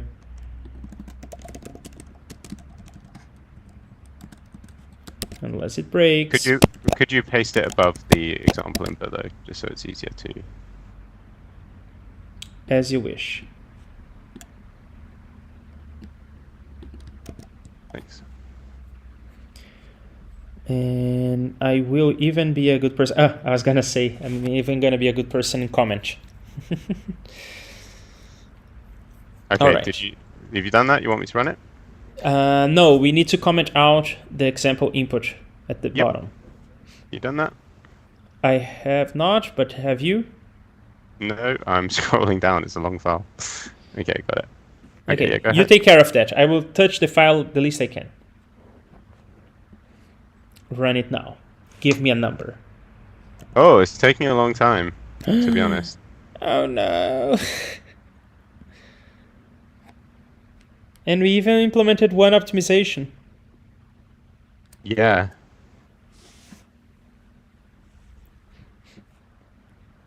Like, not completing a long time. Oh, shucks. Yeah. We have done a simple for loop this time. What gives? Nick, I Okay, want my I'm gonna money have to back. kill it. Kill. How do I do kill? Is it? I can't remember. If I kill the terminal, it should kill it, right? Are you having a hard time killing the process? Yeah. I quit the terminal. I think that should do it because its parent died, right? Okay. I'm going to create a new terminal, by the way. If the new terminal, I will try and share it with you. I reckon the new terminal will be just fine. Yeah, I see the terminal now. I think that what barks the terminal is when we have long outputs. Okay, and of course I just ran it, and now I can't. Okay, terminated. Okay, can you see that? I can see that. Okay, cool. Okay. Have we checked that? Oh, yes, we have. I was going to say that have we checked that the checksum works correctly, but we have because we got the number 21, so that one we got right. Yeah. Also, I mean, we could implement the permutations correctly because it might be spending a lot of time deduplicating them. Is there a And if we just combinations do- method in Ether Tools? Yeah, there is combinations. Does it do what we need? Yeah, probably. Let's see what it does. Actually, you can see. So if you do combinations of hash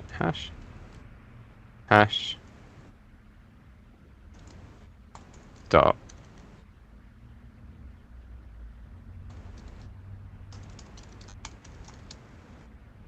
this is going to be a generator, so we need to turn it into a list.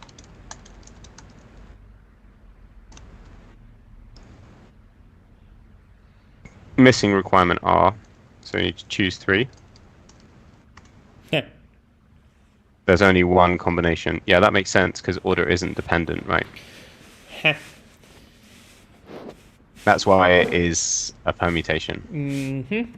Yeah. We want But a set of permutations in this case. Do we want we do want permutations, but we want permutations with replacement. Where we do dedupe for replacement somehow. Before we get into that, can we, while we are traversing the lines, can we print the line index? Because I want to see if it is something that it would finish if we left it for 5 minutes as we hang out and think about smarter things we could do. Okay. I guess enumerate lines and print the enumeration, right? Yeah.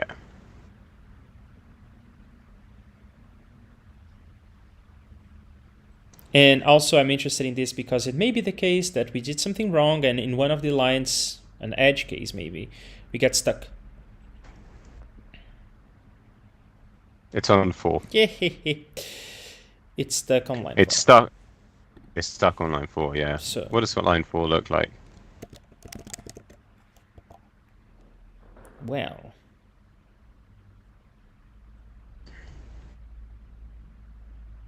One, 2, 3, 4. shouldn't we? Oh, it's done 4 now. But yeah, I guess it just gets too much for it. Like you can see that it starts to get complicated. No way. There is some exponential somewhere, so to speak. This was not supposed to take that long. Yeah, but at this pace, we are not going to complete. Yeah. This kind of thing we might complete in half an hour. Let's. I think. Should we work on permutations with replacement then? We could, but maybe we should think about something smarter than just exploring all the search space, because as apparently it seems like the search space is too large. Let's look at this line, for instance. How many question marks have we here?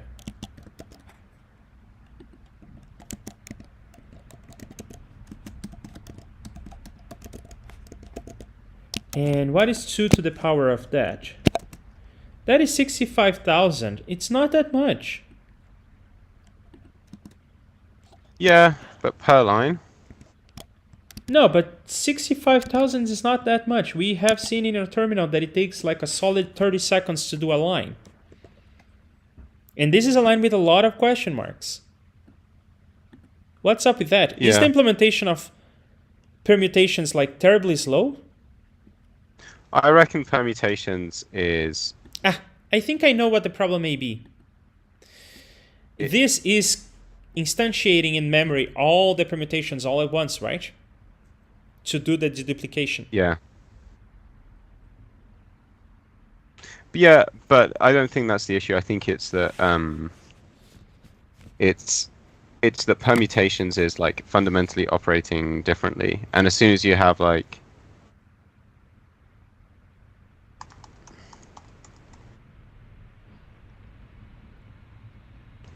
I don't know. But when I say that we are doing the simple for loop, we aren't really.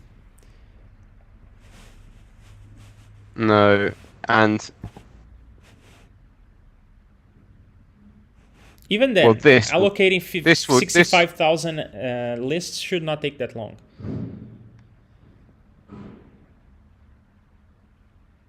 I mean, how many is the most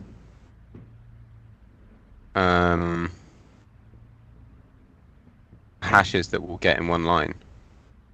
Oh, sorry, questions that we'll get in one line. It's something like 1, 2, 3, 4, 5, 6, 7, 8, 9. Yeah, it's going to be something like 12. That shouldn't take that long to create all of the variants, should it? Of like 12 elements. Okay, let's see what Nick is saying.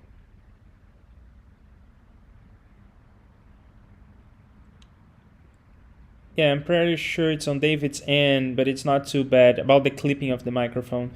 Don't worry about it. Okay. Isn't it funny how a simple concept like replace all the question marks in this string with either dot or hash can cause you a headache to implement? You guys are not adhering to the rules of the problem. So you need to validate each one of the generated inputs against the expected. We are not adhering to the rules of the problem? You need to validate each one of the generated inputs against the expected? That's exactly what we're doing, right? And Nick is saying, haha, my simple for loop worked though, yours must be broken. Maybe this helps. I use the recursive function to generate the permutations. That's what I was thinking. I can paste my permutation code if you want. No spoilers. But yeah, that's how I was thinking of implementing the simple generate all possible permutations, not just the ones that are allowed. Maybe computing the permutations with Python is what's slowing us down. Yeah. Should we have a go at computing all of the permutations but taking into account replacements, or should we have a go at implementing the more brute force approach that you were going to suggest, which was just... Well, I don't know. You will have to explain to me what you mean by permutations with replacement, because I am not in the loop for that one. So here, there's this. Well, actually, probably the easiest way to do it is to just. For this example string, there are only 3 things we are interested in. Itertools permutations of 1, 2, 3, right? Okay. If I do that and run it in a new terminal, oh damn it!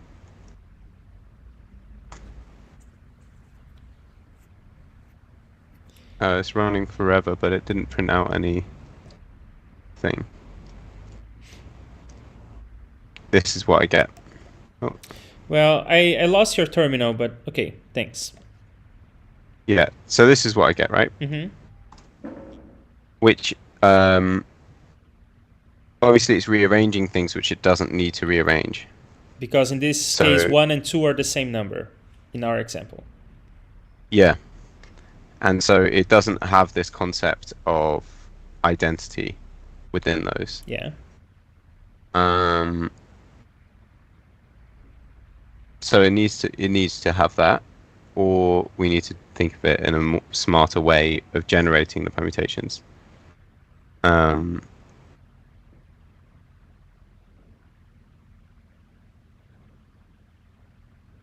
me think for a second how I would write that. Okay.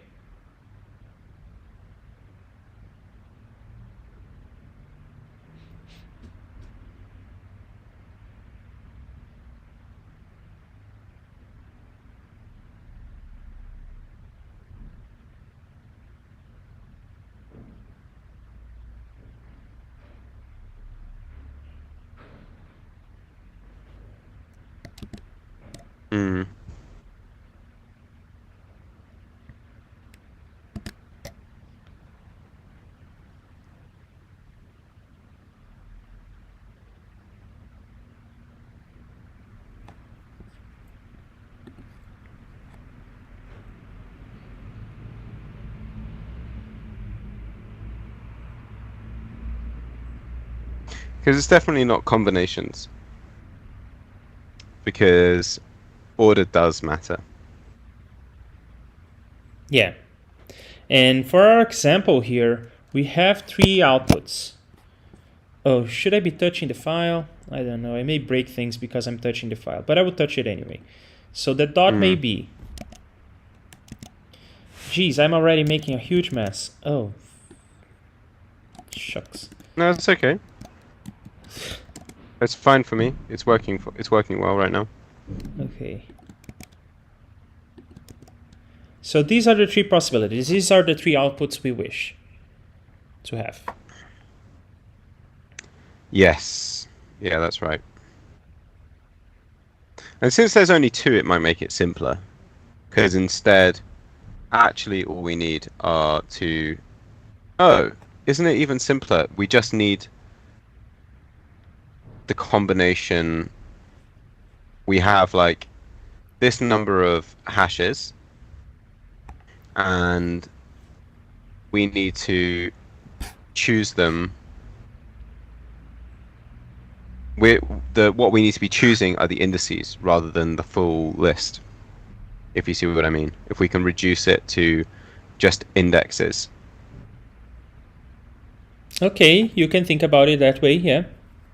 So in this case, we have 2 hashes. Where do we put them? I could put them in indexes 0 or 1 or 2. I will put them in indexes 1 or 2, or 0 or 2, or 0 or 1. Yeah, exactly. So then it can be combinations, I think. No, then it can be permutations. So it could just be like combinations of... If I understand you correctly, I guess I'm gonna type again, so brace yourselves. What we want is itertools combinations of the number of hashes that we have, or the indices that we have. This is what we are combining. How many indices do we have? We have the length of, or actually we have a number for this. The number of question marks. Nope. Yes. And we want the indices, so we range that. And how many do we want? No, that's not quite right now, is it? Yeah, that's right. That's right. I want some length somewhere. I already have the length in this. How many combinations? This is the number of hashes. That's it. Yeah. Which is repairs to insert, right? Yeah. Repairs to insert, yeah. Okay. Yeah. I think that's right. So if we do... the feeling I have, it's just a gut feeling still gonna be that every time we say itertools dot, I get lost. Anytime we start talking about permutations, combinations, with replacement, if with replacement in the sentence, it goes... Yeah. Lines like 2092 are so complicated to write, but if I had to write it like the brute force way with just a recursive function, that would be simpler for me. Interesting, right? Yeah. Yeah. And also you understand how everything works that way as well. But That's where the light is. Yeah, but also I think it would take me ages to write the permutation or the combinations thing accurately, and there will be bugs in my implementation. Whereas if I can just use this, then we can get through it quicker. So if the number of question marks is, say, for this example, 3, and the number of repairs to insert is hash. No. Sorry, length of hash. So let's say 2. Yeah. Then. Can you print that to see if we should get like 1, 2, 0, 2, and 0, 1. Yeah, 0, 1, 0, 2, 1, 2. Okay. So then I was going to just print out the actual for x in this, I want to print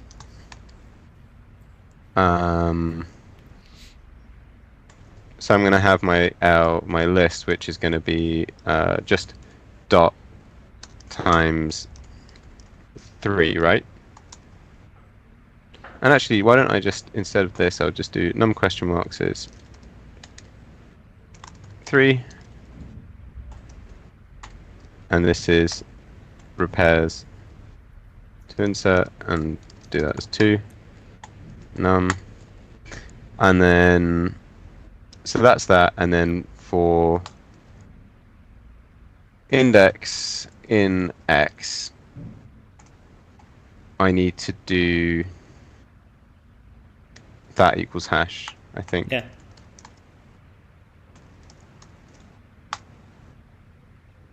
Index assignment is out of range. Do you have to multiply the character or the list here on line 2100? Oh yeah, good point.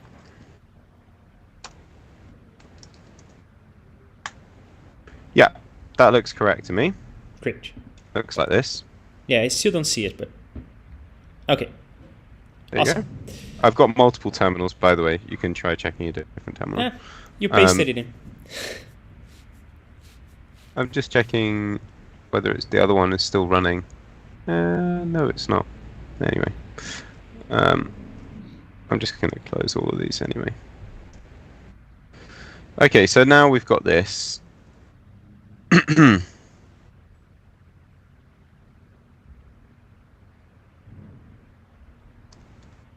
And then we need to do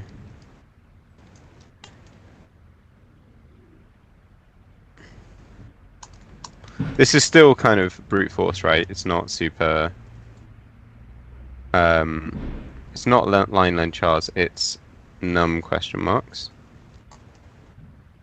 I'm doing it wrong again. I think you want to backtrack a bit because the copy was not what you used to replace. The copy was a copy of the line chars. Oh yeah, that's right.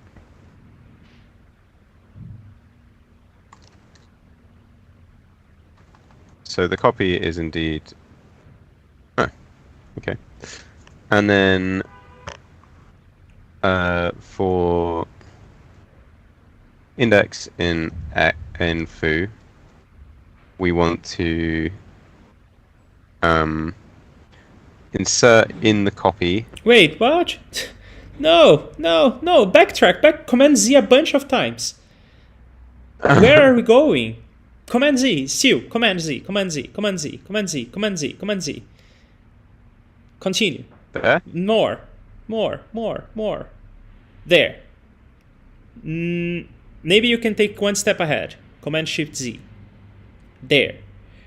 Now, we have all the combinations. We need to keep the code as it is. Let's bring the code from below up here and adapt. Because this code, yes, that code will compute for us the list L.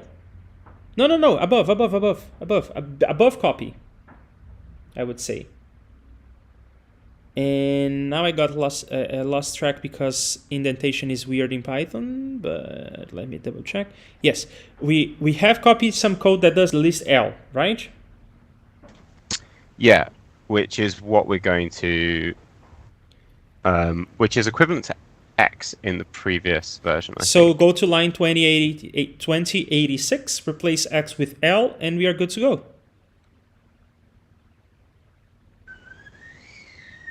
Right? Are we good to go? What's L again? L is the what we want. Yeah. And then we're just forming it there. That makes sense. And then we go through the indexes of the question marks. I don't think we need to do that. We absolutely do. We need to replace. We are working all of this so that we can come up with L, and then L is the structure that we want to replace the question marks with. You're right. This is written in the an absurd fashion. Yes, it is. What are you Index of doing now? question. No, don't. I'm just deleting old stuff. Okay, but you deleted That's one cool. extra thing. Yeah, which wasn't used. It was just this replacements wasn't used anymore because this Yeah. is what we were. Okay. Yeah. Okay. Okay. Let's check it works for the sample input. It works. Great. Let's try it on your input and hope for the. It's much faster. Hey, and it works. 7221. Well, let's see if it works actually. Oof! Well, of course it does. Brilliant. Ah, got there in the end. All right. So the solution really was to brute force, but to not brute force so much, brute force gently, and not generate the whole set all at once. We got rid of that.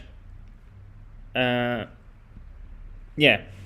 Now we are using combinations which will not generate all the set all at once. Now it became a simple for loop. We are not putting everything in memory. And we were able to do that by using this trick with the indices, building up the list from there, and so on. Okay, so in general, I guess the solution is, again, do a simple for loop. Don't generate everything ahead of time. Great. Mm-hmm. And especially don't generate all the permutations and then deduplicate them. Just Yeah. generate them in the smart way to begin with. Excellent. Continue to part 2, David. All right. As you look at the field of springs, you feel like there are way more springs than the condition records list. You examine the records, you discover that they were actually folded up this whole time. To unfold the records on each row, replace the list of spring conditions with 5 copies of itself separated by a question mark, and replace the list of contiguous groups of damaged springs with 5 copies of itself separated by a comma. So, what? So just take so the space of search and make it exponentially larger. Yeah. So this row would become. You duplicate that. Why are all these questions at the end though?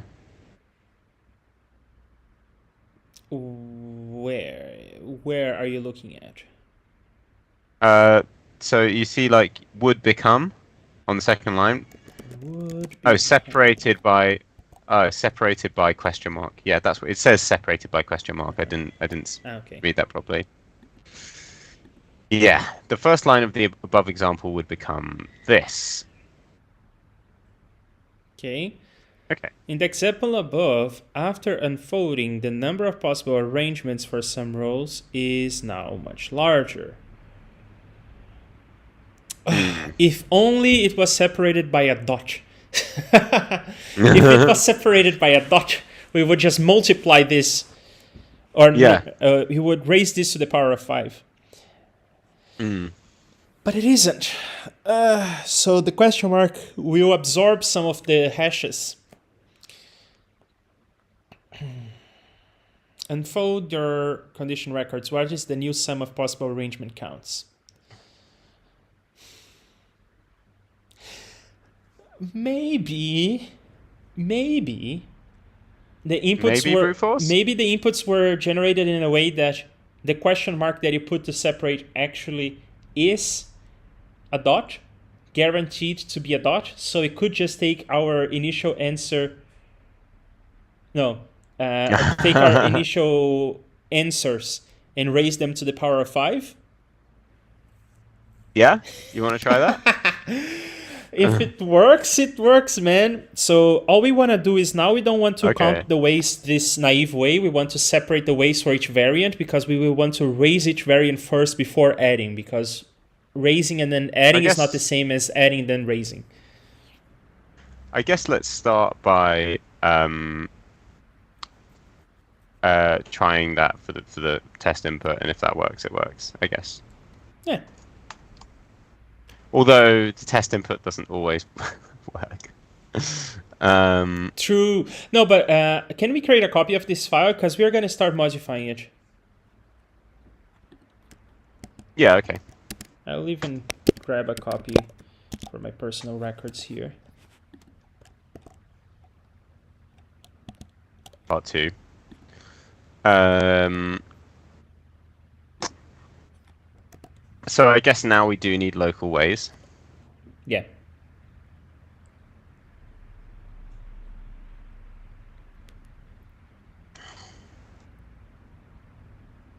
Not that.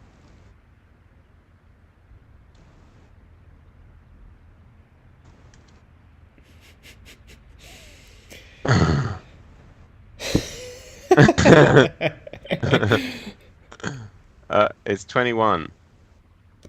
What? No, that's not right. It didn't save? Oh, I'm running the old file. Okay, it's that for the test. Is that for the test? No, it's Nah. mm, Doesn't shit. work for the sample inputs. Is it worth doing it for yours anyway? I want to try. Give me the answer for my inputs. It's there. Do you have to? Can you see the terminal? I see for once. All right. Are we gonna solve this in record time? No, that's not the right answer. It's too low. Ah, shucks. You got inspired by day 8, so just like, should we hammer their API now and just brute force? No, because there is a timeout. But okay, Yeah. so we know the answer if all of them are dots. Mm-hmm. And could we just work on the cases where some of them are gonna be hashes? Like, could we not do the whole search again? No, because if we want that to be a hash, we have to take it from somewhere.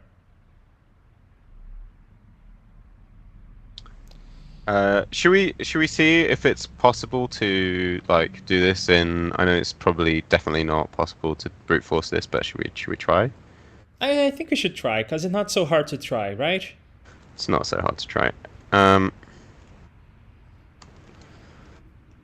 So let's do it at this stage, I guess. Do we still get 21 in this state of the code? No. Oh, yeah, probably. You want me to try? Yeah. Oh, sorry, it's not on the test input. Let me put it on the test input. Well, but 7221 was the answer to the previous. So that's all right. Okay, you can continue. Yeah, no, it's 21. The code is not currently broken. Yeah, so then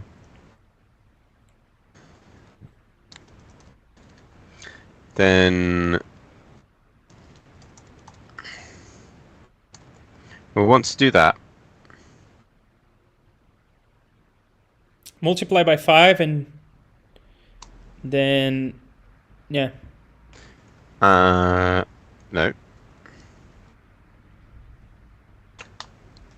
You want to do that 5 times.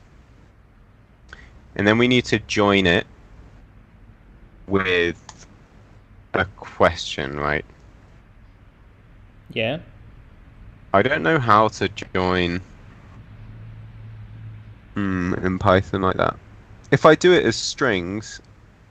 Yeah, do it as a string and then convert it back to a list. Well, we are converting into a list on the next line anyway, so just do it with a string. So if I just do this, and then I think I can do like that, Yeah. and then that should work. My solution with exponentiation, with taking to the power of 5 is silly, because we are not just multiplying by 5 the characters, we are also multiplying by 5 the expected. No. It was okay. It was okay to have done that, because then we are copying the result 5 times. Okay, it was okay. I just want The to see. solution would have worked if the problem was that simple. Let's see what Nick has to say here.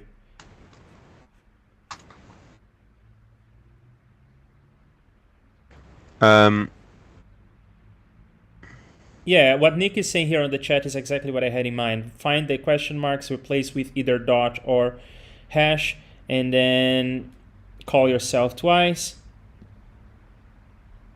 Even with a dot, you would have a different number though. I can tell you right now, that won't work. There is an incremental backoff for spamming answers, yes. I also tried to deduce the answers by extrapolating, but that doesn't work. Some nicely scale by powers of 2, 4, 8, etc., but the complicated ones won't. Oh, shucks. That looks good, doesn't it? So this is the original, and this is what it's been expanded to. I am having a hard time even following you. Where are you?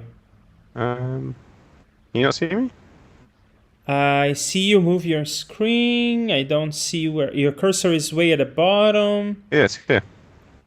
Okay. So this is the first line, Uh-huh. and then this is what it's expanded to. That looks correct. And in terms of, we also need to expand the expected. Yes, we also need to expand the expected, which it just needs to be duplicated 5 times, right? Yes, same story. Can I just do times 5? You can. You can.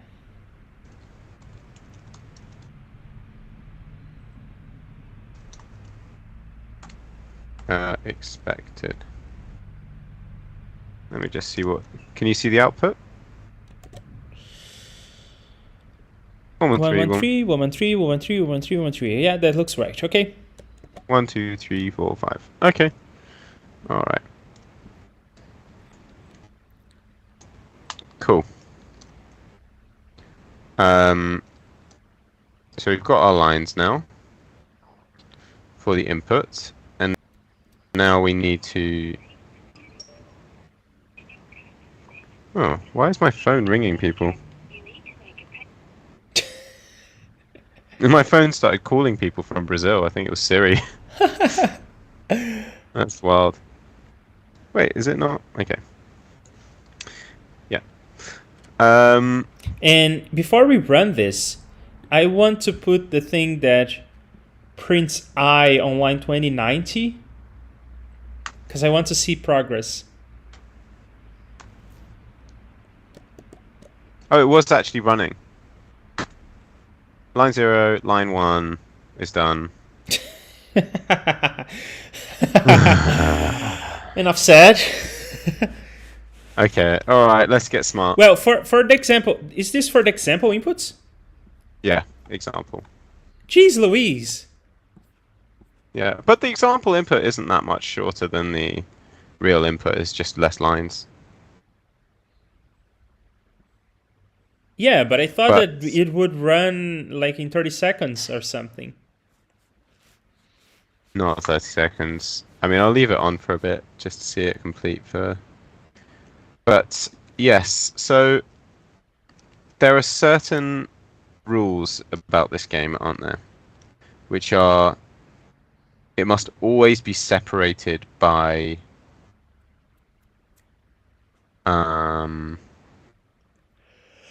what was the rule? Repairs must always be separated by a dot. Yeah. To be a block. So taking an example,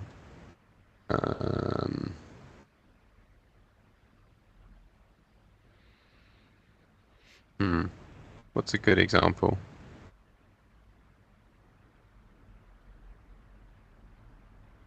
Maybe this one?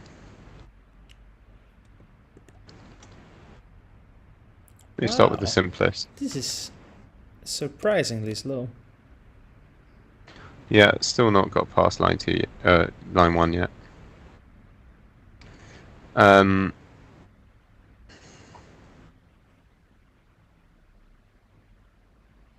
Well, can we, just for funsies, before we continue with trying to do something smart, can we have an input that is just the first line? Just the first line of the example input, because we know that the answer for that is supposed to be 1. Yeah, you want to just do one line? I wanted to just do one line. Because the answer for that is supposed to be 1. And the answer for the second line, for that matter, is supposed to be 16,384. Line 1 is 1. Part 2 answer is 1. Okay, Is that that's correct. expected? Yep. Yeah. Yeah. And we can do also line 3, maybe. Yep. I don't know. Well, let's do line 4. Which is 16. Yeah, we can actually yeah, because there's some variation, but not too much.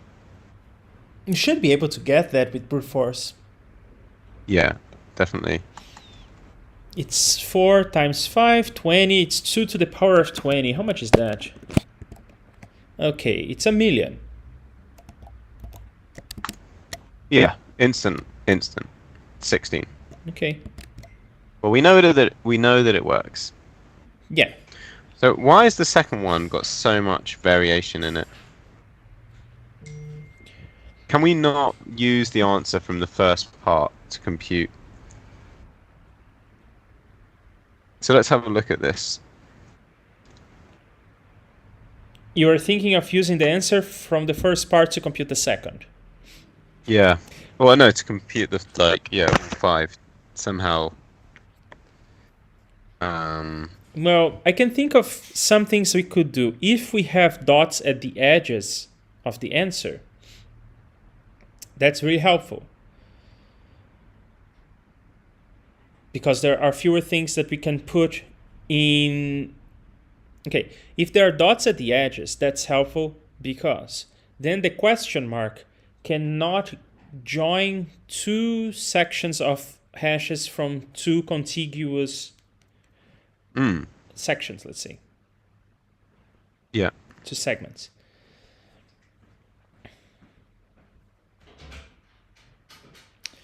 But Yeah, so let's think. going down that So if route it seems riddled with edge cases. What Yeah. what are your ideas? So if it's, let's start with just the base case. So if we start with just one question mark and a dot. Well, will it always have a dot? I guess it will. Like, could we just build it up and say, like, this one's going to have 2 or 1? And then there's this can be like hash dot or dot hash. Well, thinking about all these edge cases makes my brain hurt, but I have another proposal which is kind of brute force-ish, but it will prune the search space more efficiently and it may be feasible. So I'll pitch that. See if you like it. The problem with our current approach is that we naively come up with variants. Well, we are not so naive. We are not coming up with variants that have more hashes than there should be in total, because you're doing the number of question marks here and the number of existing hashes and all of that. But it's not super smart in terms of it's coming up with variants that are absurd, that will have the correct number of hashes, but will obviously be wrong. Just by looking at the start, you will see that there is a run of 2 hashes and the expected started with the number 7. It's just obvious that it's wrong from the beginning. But we only realize that after having fully formed it, after having fully computed the checksum, and then comparing. So if there is something, a checksum that has like 20 parts, and by 20 parts I mean like the checksum is like 1, 2, 3, 4, 5, 7, 8, 9, 10. It's a bunch of numbers. If just the first one fails, the rest is garbage, right? And still we are doing. And I want to, let's say, just verify that this line is satisfied. Just want to verify. And I know that it is satisfied because it came from the examples, but I want to verify that this line is satisfied. I will start in the beginning of this, let's call this the chars, and I will start here in the beginning of the expected. And if there are dots, then I will skip over them, and if there are pounds, I will start decrementing them. So I will do it like this. I will put a hash here in the beginning, but don't get confused, that's just a Python comment. So I'll start by consuming this. I will consume finding starts and end of sequences. Then I will see pounds, and I start decrementing. So I consume the pound, and I go down one. Then, bam, I found a boundary of a pound and a dot. So I'm going to consume this whole number, and it better be 0. In this case, it is. And then I am going to consume this hash, decrement here, and I will consume this dash, and I will decrement here, and I will in this dash, and I will decrement here, and I better end up with a 0. If I don't, I bail out. Now, what I'm describing is essentially a brute force way of checking that a string is valid. And well, yeah, I mean, what you're proposing is a more efficient way of verifying whether a string is valid. Yes, right? And this is guaranteed to stop as soon as possible, because while I was explaining this, in several moments I said, if something is not true, bail out, right? So it's gonna stop early. Now, let's introduce some question marks. And I will so here I will replace this with a dot. And then I will go, okay, so this is a dot, and the previous one was a dot, so I don't do anything, I don't do anything. Oh, I see a hash. Okay, I'm gonna start consuming. 0. And then I see another hash. Bam, fail, bail out. Boop, go to the next one, and replace this with a hash. You see what I mean? I am bailing out as soon as I can. I will still explore all the search space, but I will bail out as soon as I can. And naturally, when I get to the end, when I manage to get to the end, that's when I add my ways here. I add 1 to the ways. So this should brute force in perhaps a faster fashion, and it may get us through. Yeah, I really like this. This is really nice. And it'll have like a beautiful tree structure way to doing it, and you're just sort of like, if you imagine all the possible variants, you're sort of pruning whole subtrees at a time rather than exploring everything. So I really like this, but I'm a bit exhausted, and I think I need a little bit of a break. As in, do you want to continue this tomorrow, or as in you want me to drive a little bit? Probably tomorrow, to be honest. Okay. But how are you feeling? I think I could flesh this out, but we have been going for 2.5 hours. So if you wish, we can do this tomorrow. Yeah. Do you want to see where we get to in 10 minutes, and then like pseudocode it out, and then see where we get to, or should we just do it tomorrow? Well, we can do 10 minutes. Let's do 10 more minutes, and then see where we get to. Okay. So I guess I will be driving because you said you're exhausted. So sure. I will comment out everything we have here.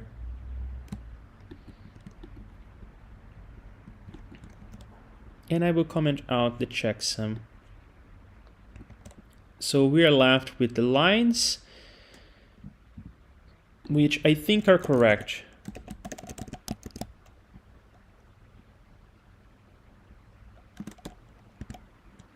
Can you run this for us? Just request read write, and I'll give it to you. No, I already denied it because it breaks things even more. Oh, really?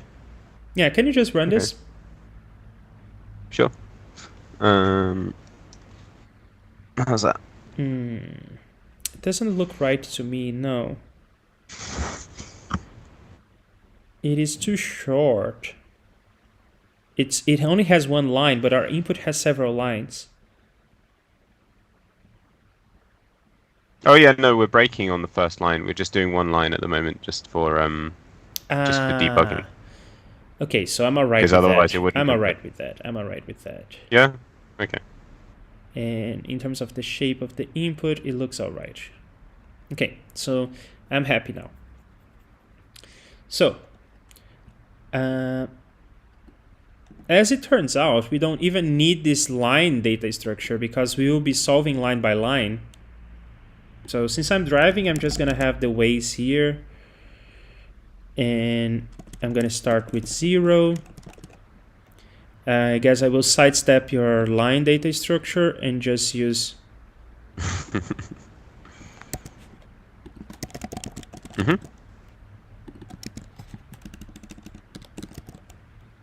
And I will remove this. And I don't really need this lines data structure. And I don't really need this line. And isn't it confusing that there was a line here and a line there? They're not even the same type. No. I'm the chars and the chars. Yeah. Gotta love that. And then we have a 4x that is not even used. It's just delightful.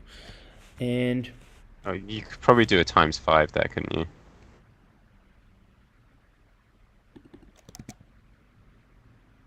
I'm not sure. Yeah.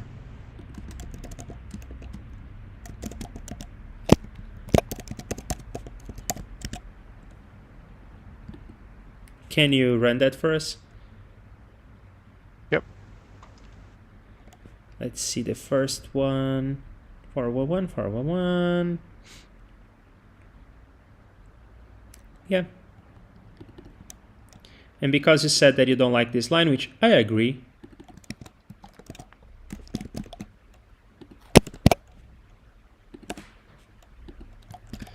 Now, there.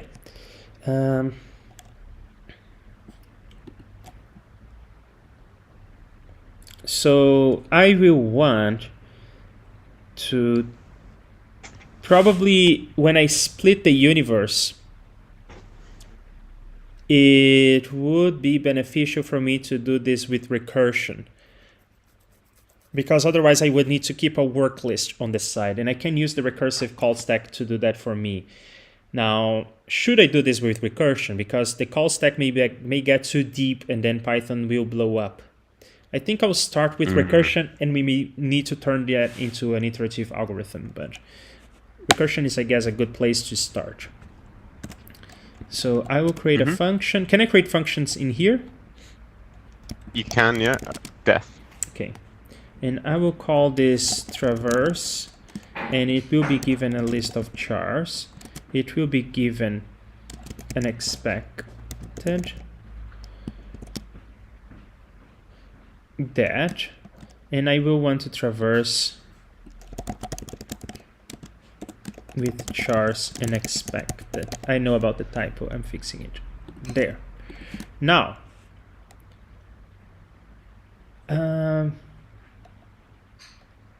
if my length of chars is 0, let's not worry about this case. I guess I would just... No, I will worry about this case. I will just return.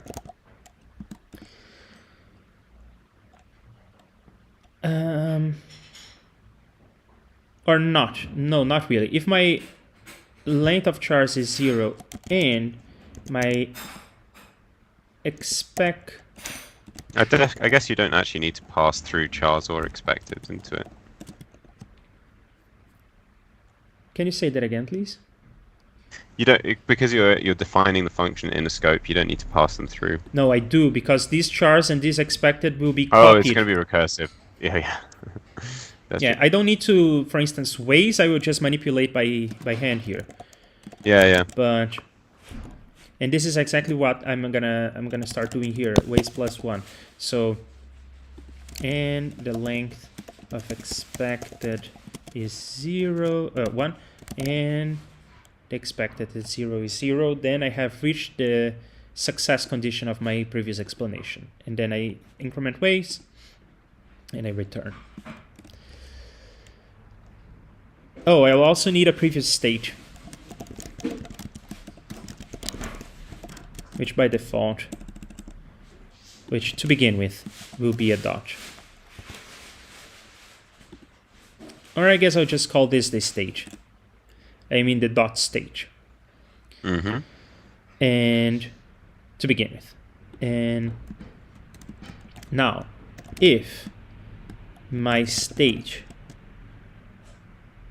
or actually no, I'm gonna now deal with the error conditions. So if the length of chars is equal to 0, or if the length of expected is equal to 0, just return something bad happened, whatever. Now I can index into chars and expected without worrying. If so chars are the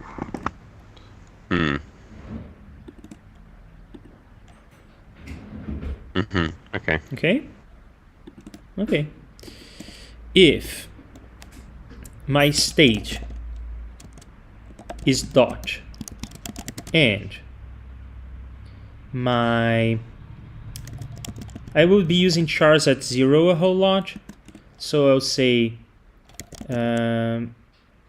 char and chars is equal to chars. Haha, how about that? Cute, huh?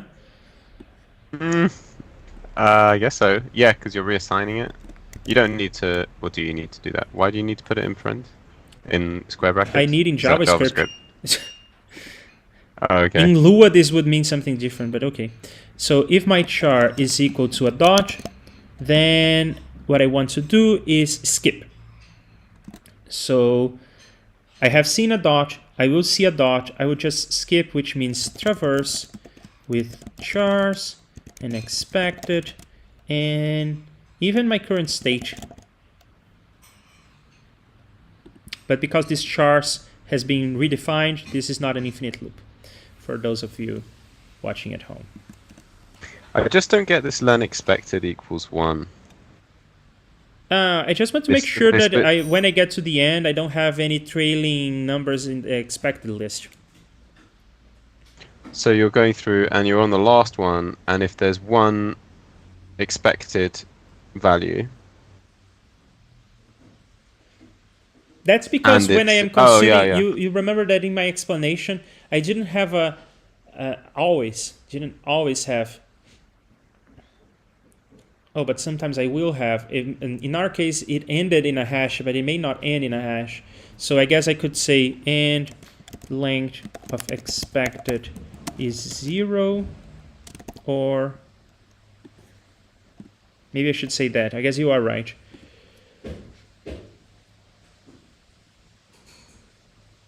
And if there's nothing I do have to get to the end of this string, so that's a given. I do have to get to the end of the string because there may be peekaboos later. There may be hashes when there shouldn't be. But this condition doesn't make me too happy, right? I'm just checking if this condition is the same, but it's not because this is and. So if you got to the end and there's nothing expected, or there's just one thing expected. Or it's like expecting, and there's nothing expected, then you're good. Yeah, but if I get to the end of the list, hang on, let's work through this. If I get to the end of the list, then I will want to do a bunch of things, but in the end, I will want to return. Right? There is no point in continuing if I reach the end of the list. So I may want to do a bunch of things, I may not, but I know that I want to return in the end. So now let's think. If I got to the end of the list of characters, it can be the case that I got there and I no longer have anything that is expected. Because I have seen a hash dot, so I removed it from the expected list. It's now 0. That's all right. Or it can be the case that the hash was the last thing, so I still have something on the expected list, but it must be 0.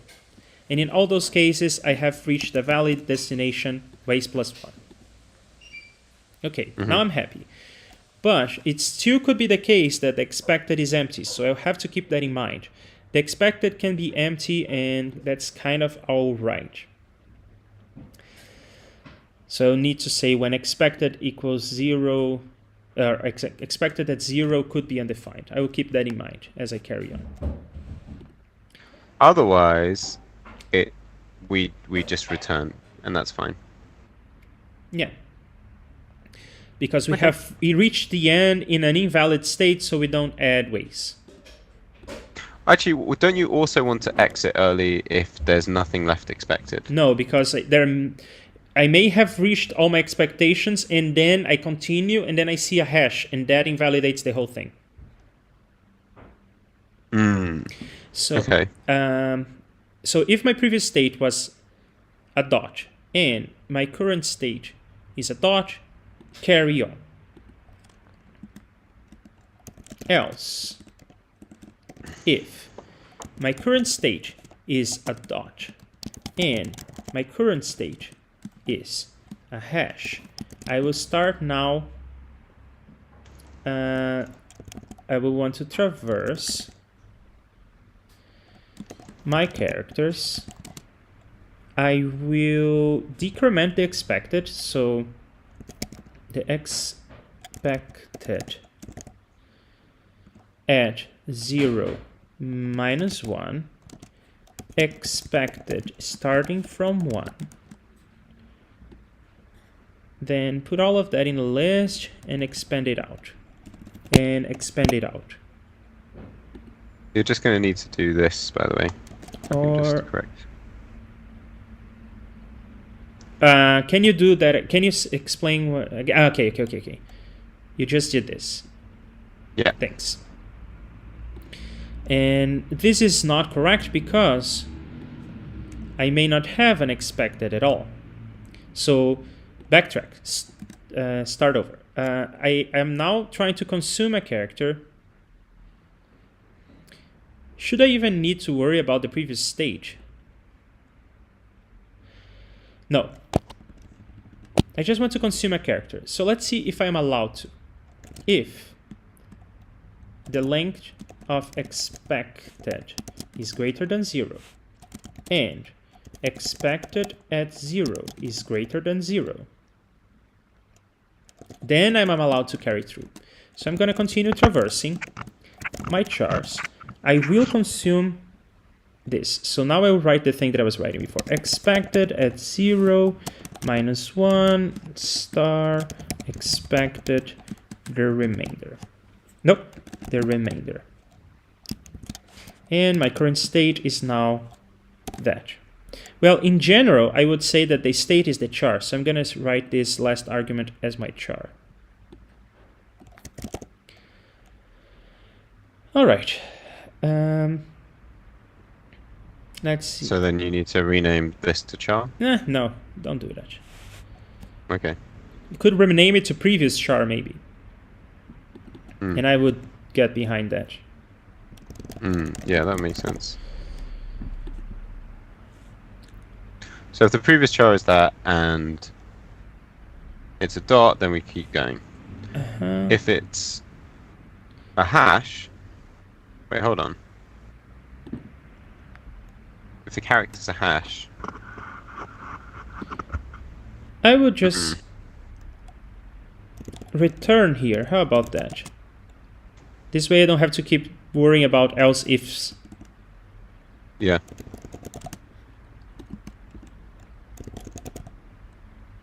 That turns ugly real quick, but whatever.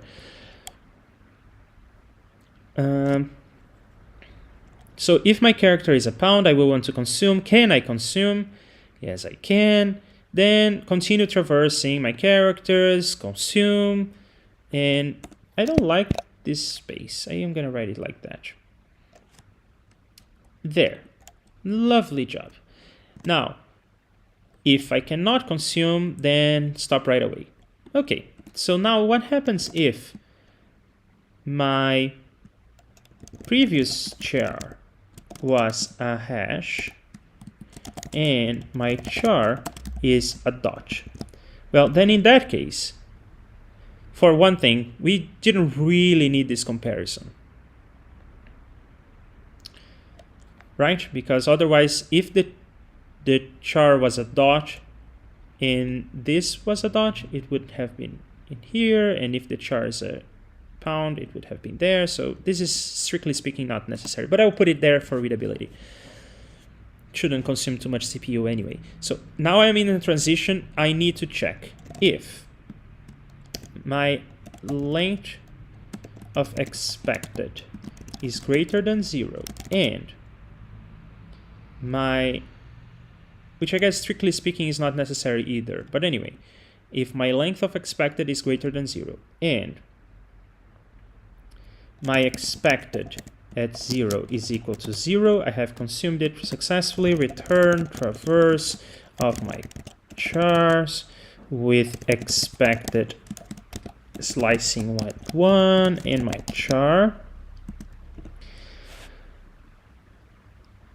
And then return. So I'm swallowing that expected 0 and carrying on. I think this traversal will detect things. So to prove that, I will want to skim it over again and then run it with my example from before that has no question marks. But before I run it with no question marks, I want to reread this. So let's see. The parsing, I think we already proved, is correct. Then the traversal starts with the characters, the list of expected, and the previous character is a dot. If we have reached the end and we are either empty or it is the case that we could finish, so the hash is at the end, then we add a possible way. Then split the list of characters into 1 and rest, because we have already checked that there is a character at least. Then if I'm just going over dots, just carry on. If I see a pound and I can consume it, then carry on consuming it. I agree with what I read. Are there any negatives in this list? No, right? Let's not worry about that. And if I have a transition from pound to dot, then I better have an expected, and it better be 0 because I'm about to swallow it. Okay, I agree with everything I read. So now I'm going to create an input that is simply this first line, and I should see ways of 1. We are both editing the document at the same time. Things are going to blow up. Okay, I've stopped. Can we run this to see if there is one way? I guess it's not finished though, right? Because we still have to. It says 0. Nah, so there is a mistake. What is missing? But what do you? You're doing it for this. Yeah. Okay, so this should be valid, right? Yeah. 113. Okay.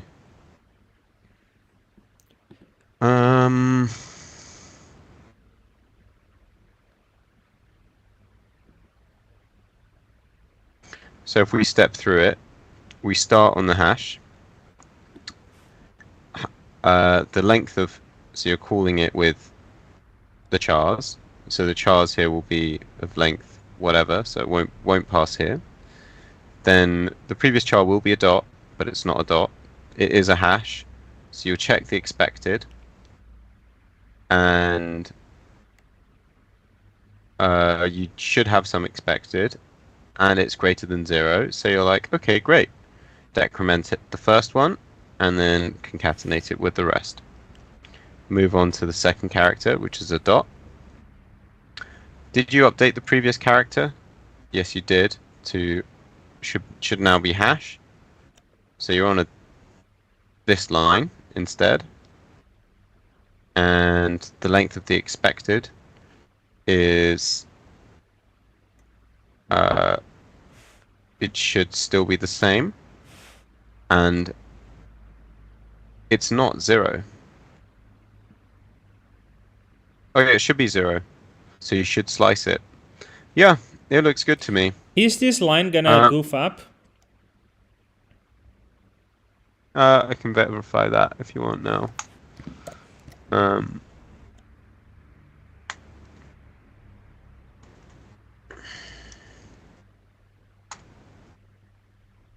No. Yeah. But I think I would just, if it were me, I would just add a bunch of prints and see where it goes. Okay, we have just See- one line of input, so let's print chars as we go. That's a good place to start. Okay. Well, I would print like Wait a second, but question marks? What the heck? It's not running with our input.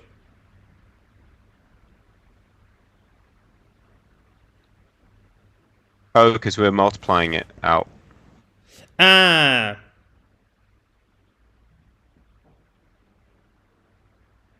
Just multiply by 1. Oh yeah. Okay. But it's still counting 0 ways. So it is going through the string, and it is going through the string the right way. Yeah. Ah, we are still multiplying the expected by 5. Then it's complaining about the ways. Cannot access local variables where it's not associated with a value. So the scope of the ways variable is annoying.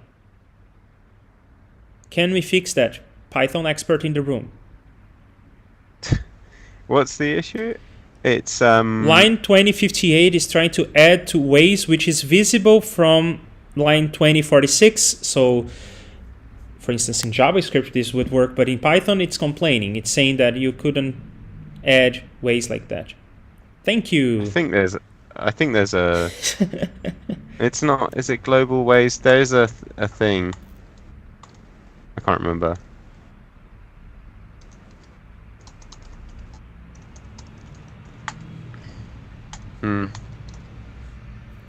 Well, did you try global, the keyword highlighted?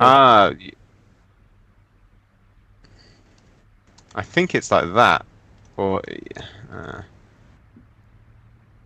did you how try to running the update. code when you put global in line 2046? yeah, Ah, invalid syntax. ah. How to update global variable Python. Creating a global variable.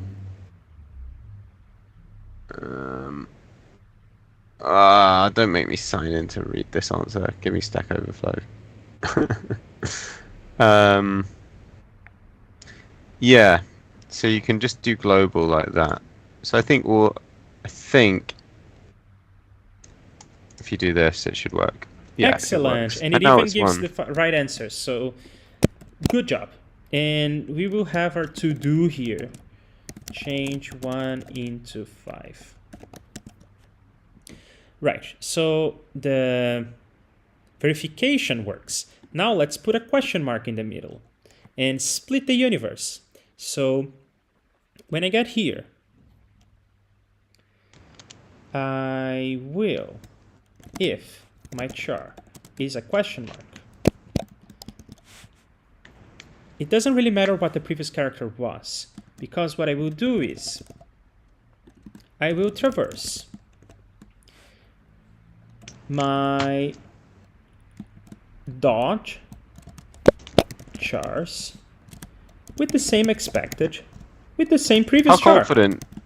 How confident are you that this is going to be efficient enough, by the way? 50%. I'm flipping a coin. But this should take care of the question mark. I'm splitting the universe. I'm keeping the expected in the previous char, but I'm putting a dot in the place of the question mark, and I'm putting a star in the place of oh, it's not a star. It's not a star. I'm putting a hash in the place of the question mark. I have to say, this is beautiful code, by the way. Ah, thanks. It's funny you should say that, because it doesn't look beautiful to me. I think well, it's mostly Python. It's not you, so no, I'm joking. Well, if there's one thing I would clean up is the global variable. I would probably just make traverse return the number, and then every time I say return, I would say return 0. This would be return traverse plus traverse. And when I say plus 1, Yeah, I would say we could do that. return Ways plus 1. return 1. But let's not go there. So can we run this? Yeah, of course. 1. That's right. Yeah. That is right. Now, let's do the full example, which is this. And this should give us 1.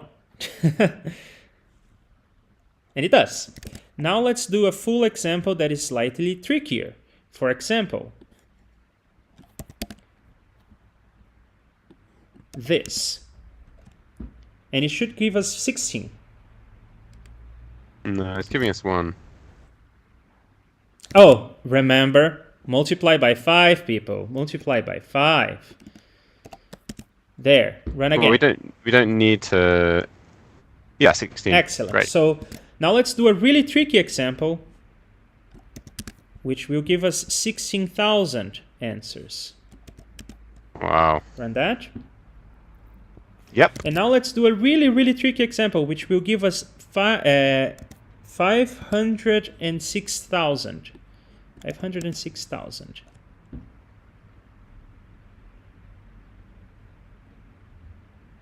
Uh-oh. It was okay. Oh, it did exit. It did exit. So now, let's run the real input. Let's do it. But let's print let's print I here in the beginning.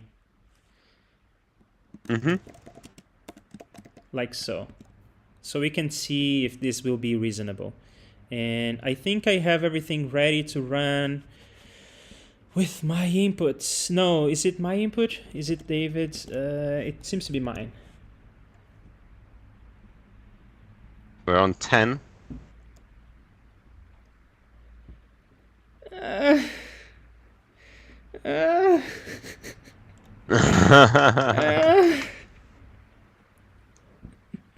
Could we, I mean, could we be a bit smarter about splitting the universe?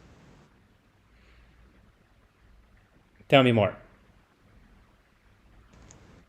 Like, don't we already know whether it's possible, looking at expected, whether it's worth trying to continue? Like whether it's worth trying to split at that point. That's a good idea. Yeah, because we may be... But we're just going to find out soon enough, aren't we? Yeah, when we do this, we are introducing a pound. And by introducing a pound, we could check the sum of expected to see if it's even a smart idea to introduce a pound. Right? Yeah. So let's come back to, let's say, the real tricky input, which is this, which is supposed to give us like the 506,000. And I will only add the pound if the sum of the expected is greater than the sum of least comprehension 1 for char in chars if char is a pound.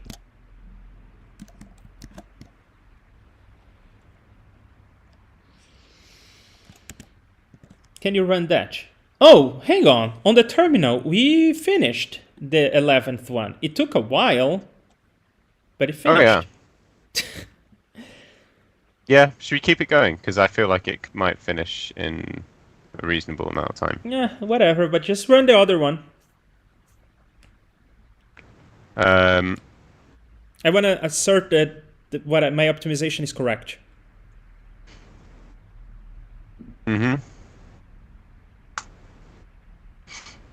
And it may not even be an So- optimization because I introduced some sums and some list comprehensions and stuff.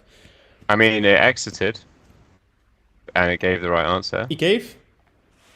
Yeah, you might be in the wrong terminal. I'm in a different terminal now. I'm in ZSH1. Ah, okay. So the optimization seems correct. Should I try running again? With the full input? Yeah. You want to comment it out? I will comment this out. Go ahead.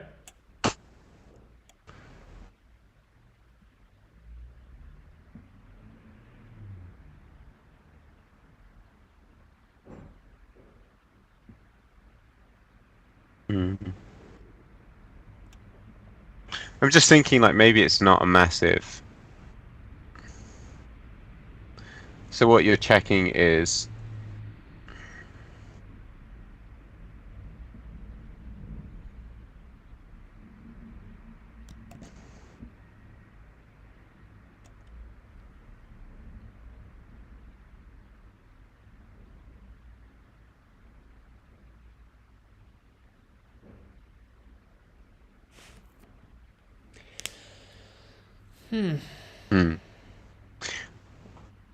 Right. Well, I guess we'll keep thinking, Leandro. I'm gonna go and grab some lunch. Yeah. And The things that about it that a come bit. to mind for the future are that there are some silly things, like for instance, we didn't need to put the character here again. We could have done the action. We could have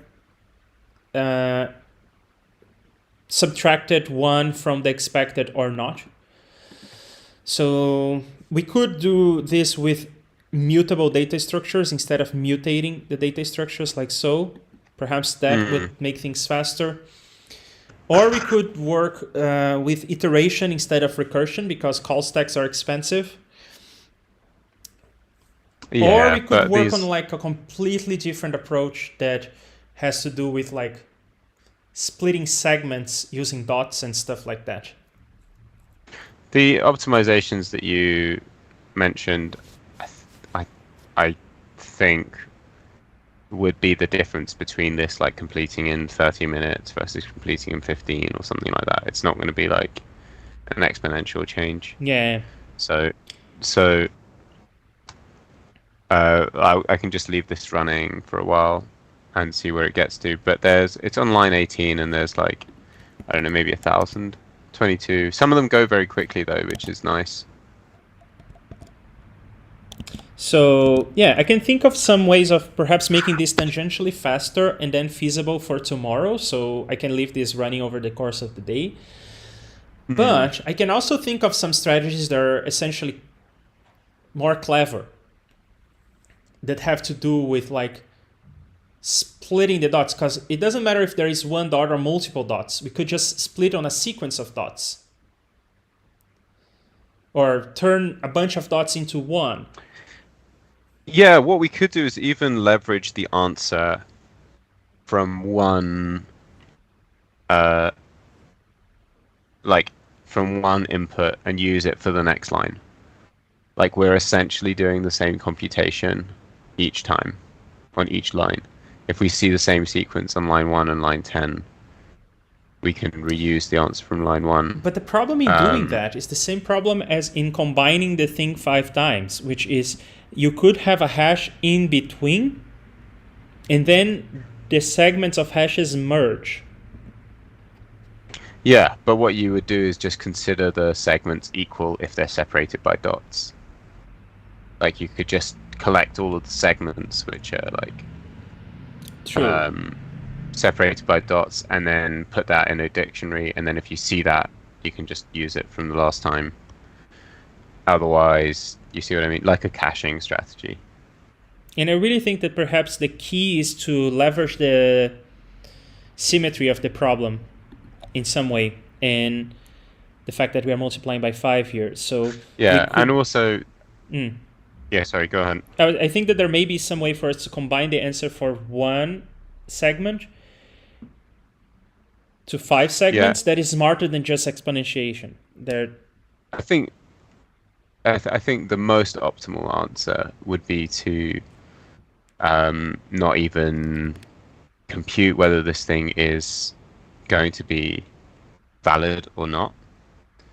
You know, not do this whole checksum, well, not checksum, but, you know, not doing the checking versus expected, and instead inspecting the string, inspecting the expected, and then doing a formula to output 10, choose 3 or whatever. You know, each one should just be like a constant time operation. We don't actually need to build all these strings, is what I'm trying to say. We should be able to just look at the strings and then do a formula. Yeah. If we were smart enough. But we'll get there. We'll get there one day. Well, maybe not, But because for if I now- leave this running over the day and it gets all the answers, I am done. I'm going to day 13, but we'll see. Yeah, probably that's gonna happen. But yeah, maybe I'll think a little bit, and maybe Yeah. we'll get something. Let's see what Nick has to say before we wrap up. I also try to deduce the answers by extrapolating, but that doesn't work. I run the numbers for normal 2 times 2. Okay, so I could see that for some it works, others not so much, sadly. Some generate 19.5 million valid permutations at 5 times, and that's probably far from the worst case as well. So maybe we will even need big ints. Eesh. So I could probably let it run, but I shouldn't. And Fotis is here. Hello. The thing is that by adding the question mark plus another copy for a lot of them, you basically just have a new problem where you can't use the previous answer. Not for all of them, but enough that it's not a viable way to go about this. I have to go now, we'll check back later. Okay, so thanks NotWasOne, Fotis, Nick, and everyone else who's watching this. Thank you, David, for coming up with the idea and for joining me on this ride. And yeah, I'll talk to you tomorrow, and I don't think I will be able to do in the morning. So can we do 10 p.m.? Not 10 a.m.? Yeah, sure. Okay, so Yeah. tomorrow, 10 p.m., we will do day 13, because perhaps it's easy, and come back to this. Hopefully. All right. Have a good one, Leandro. Thanks. Fingers crossed. Bye. Have a great day. Bye-bye. Thank you for watching the stream, you know how great it has been. Or maybe it sucked, and I am glad that you stuck with me. And soon we'll all be back together for some more coding or talking or chilling. The next time I'll be streaming.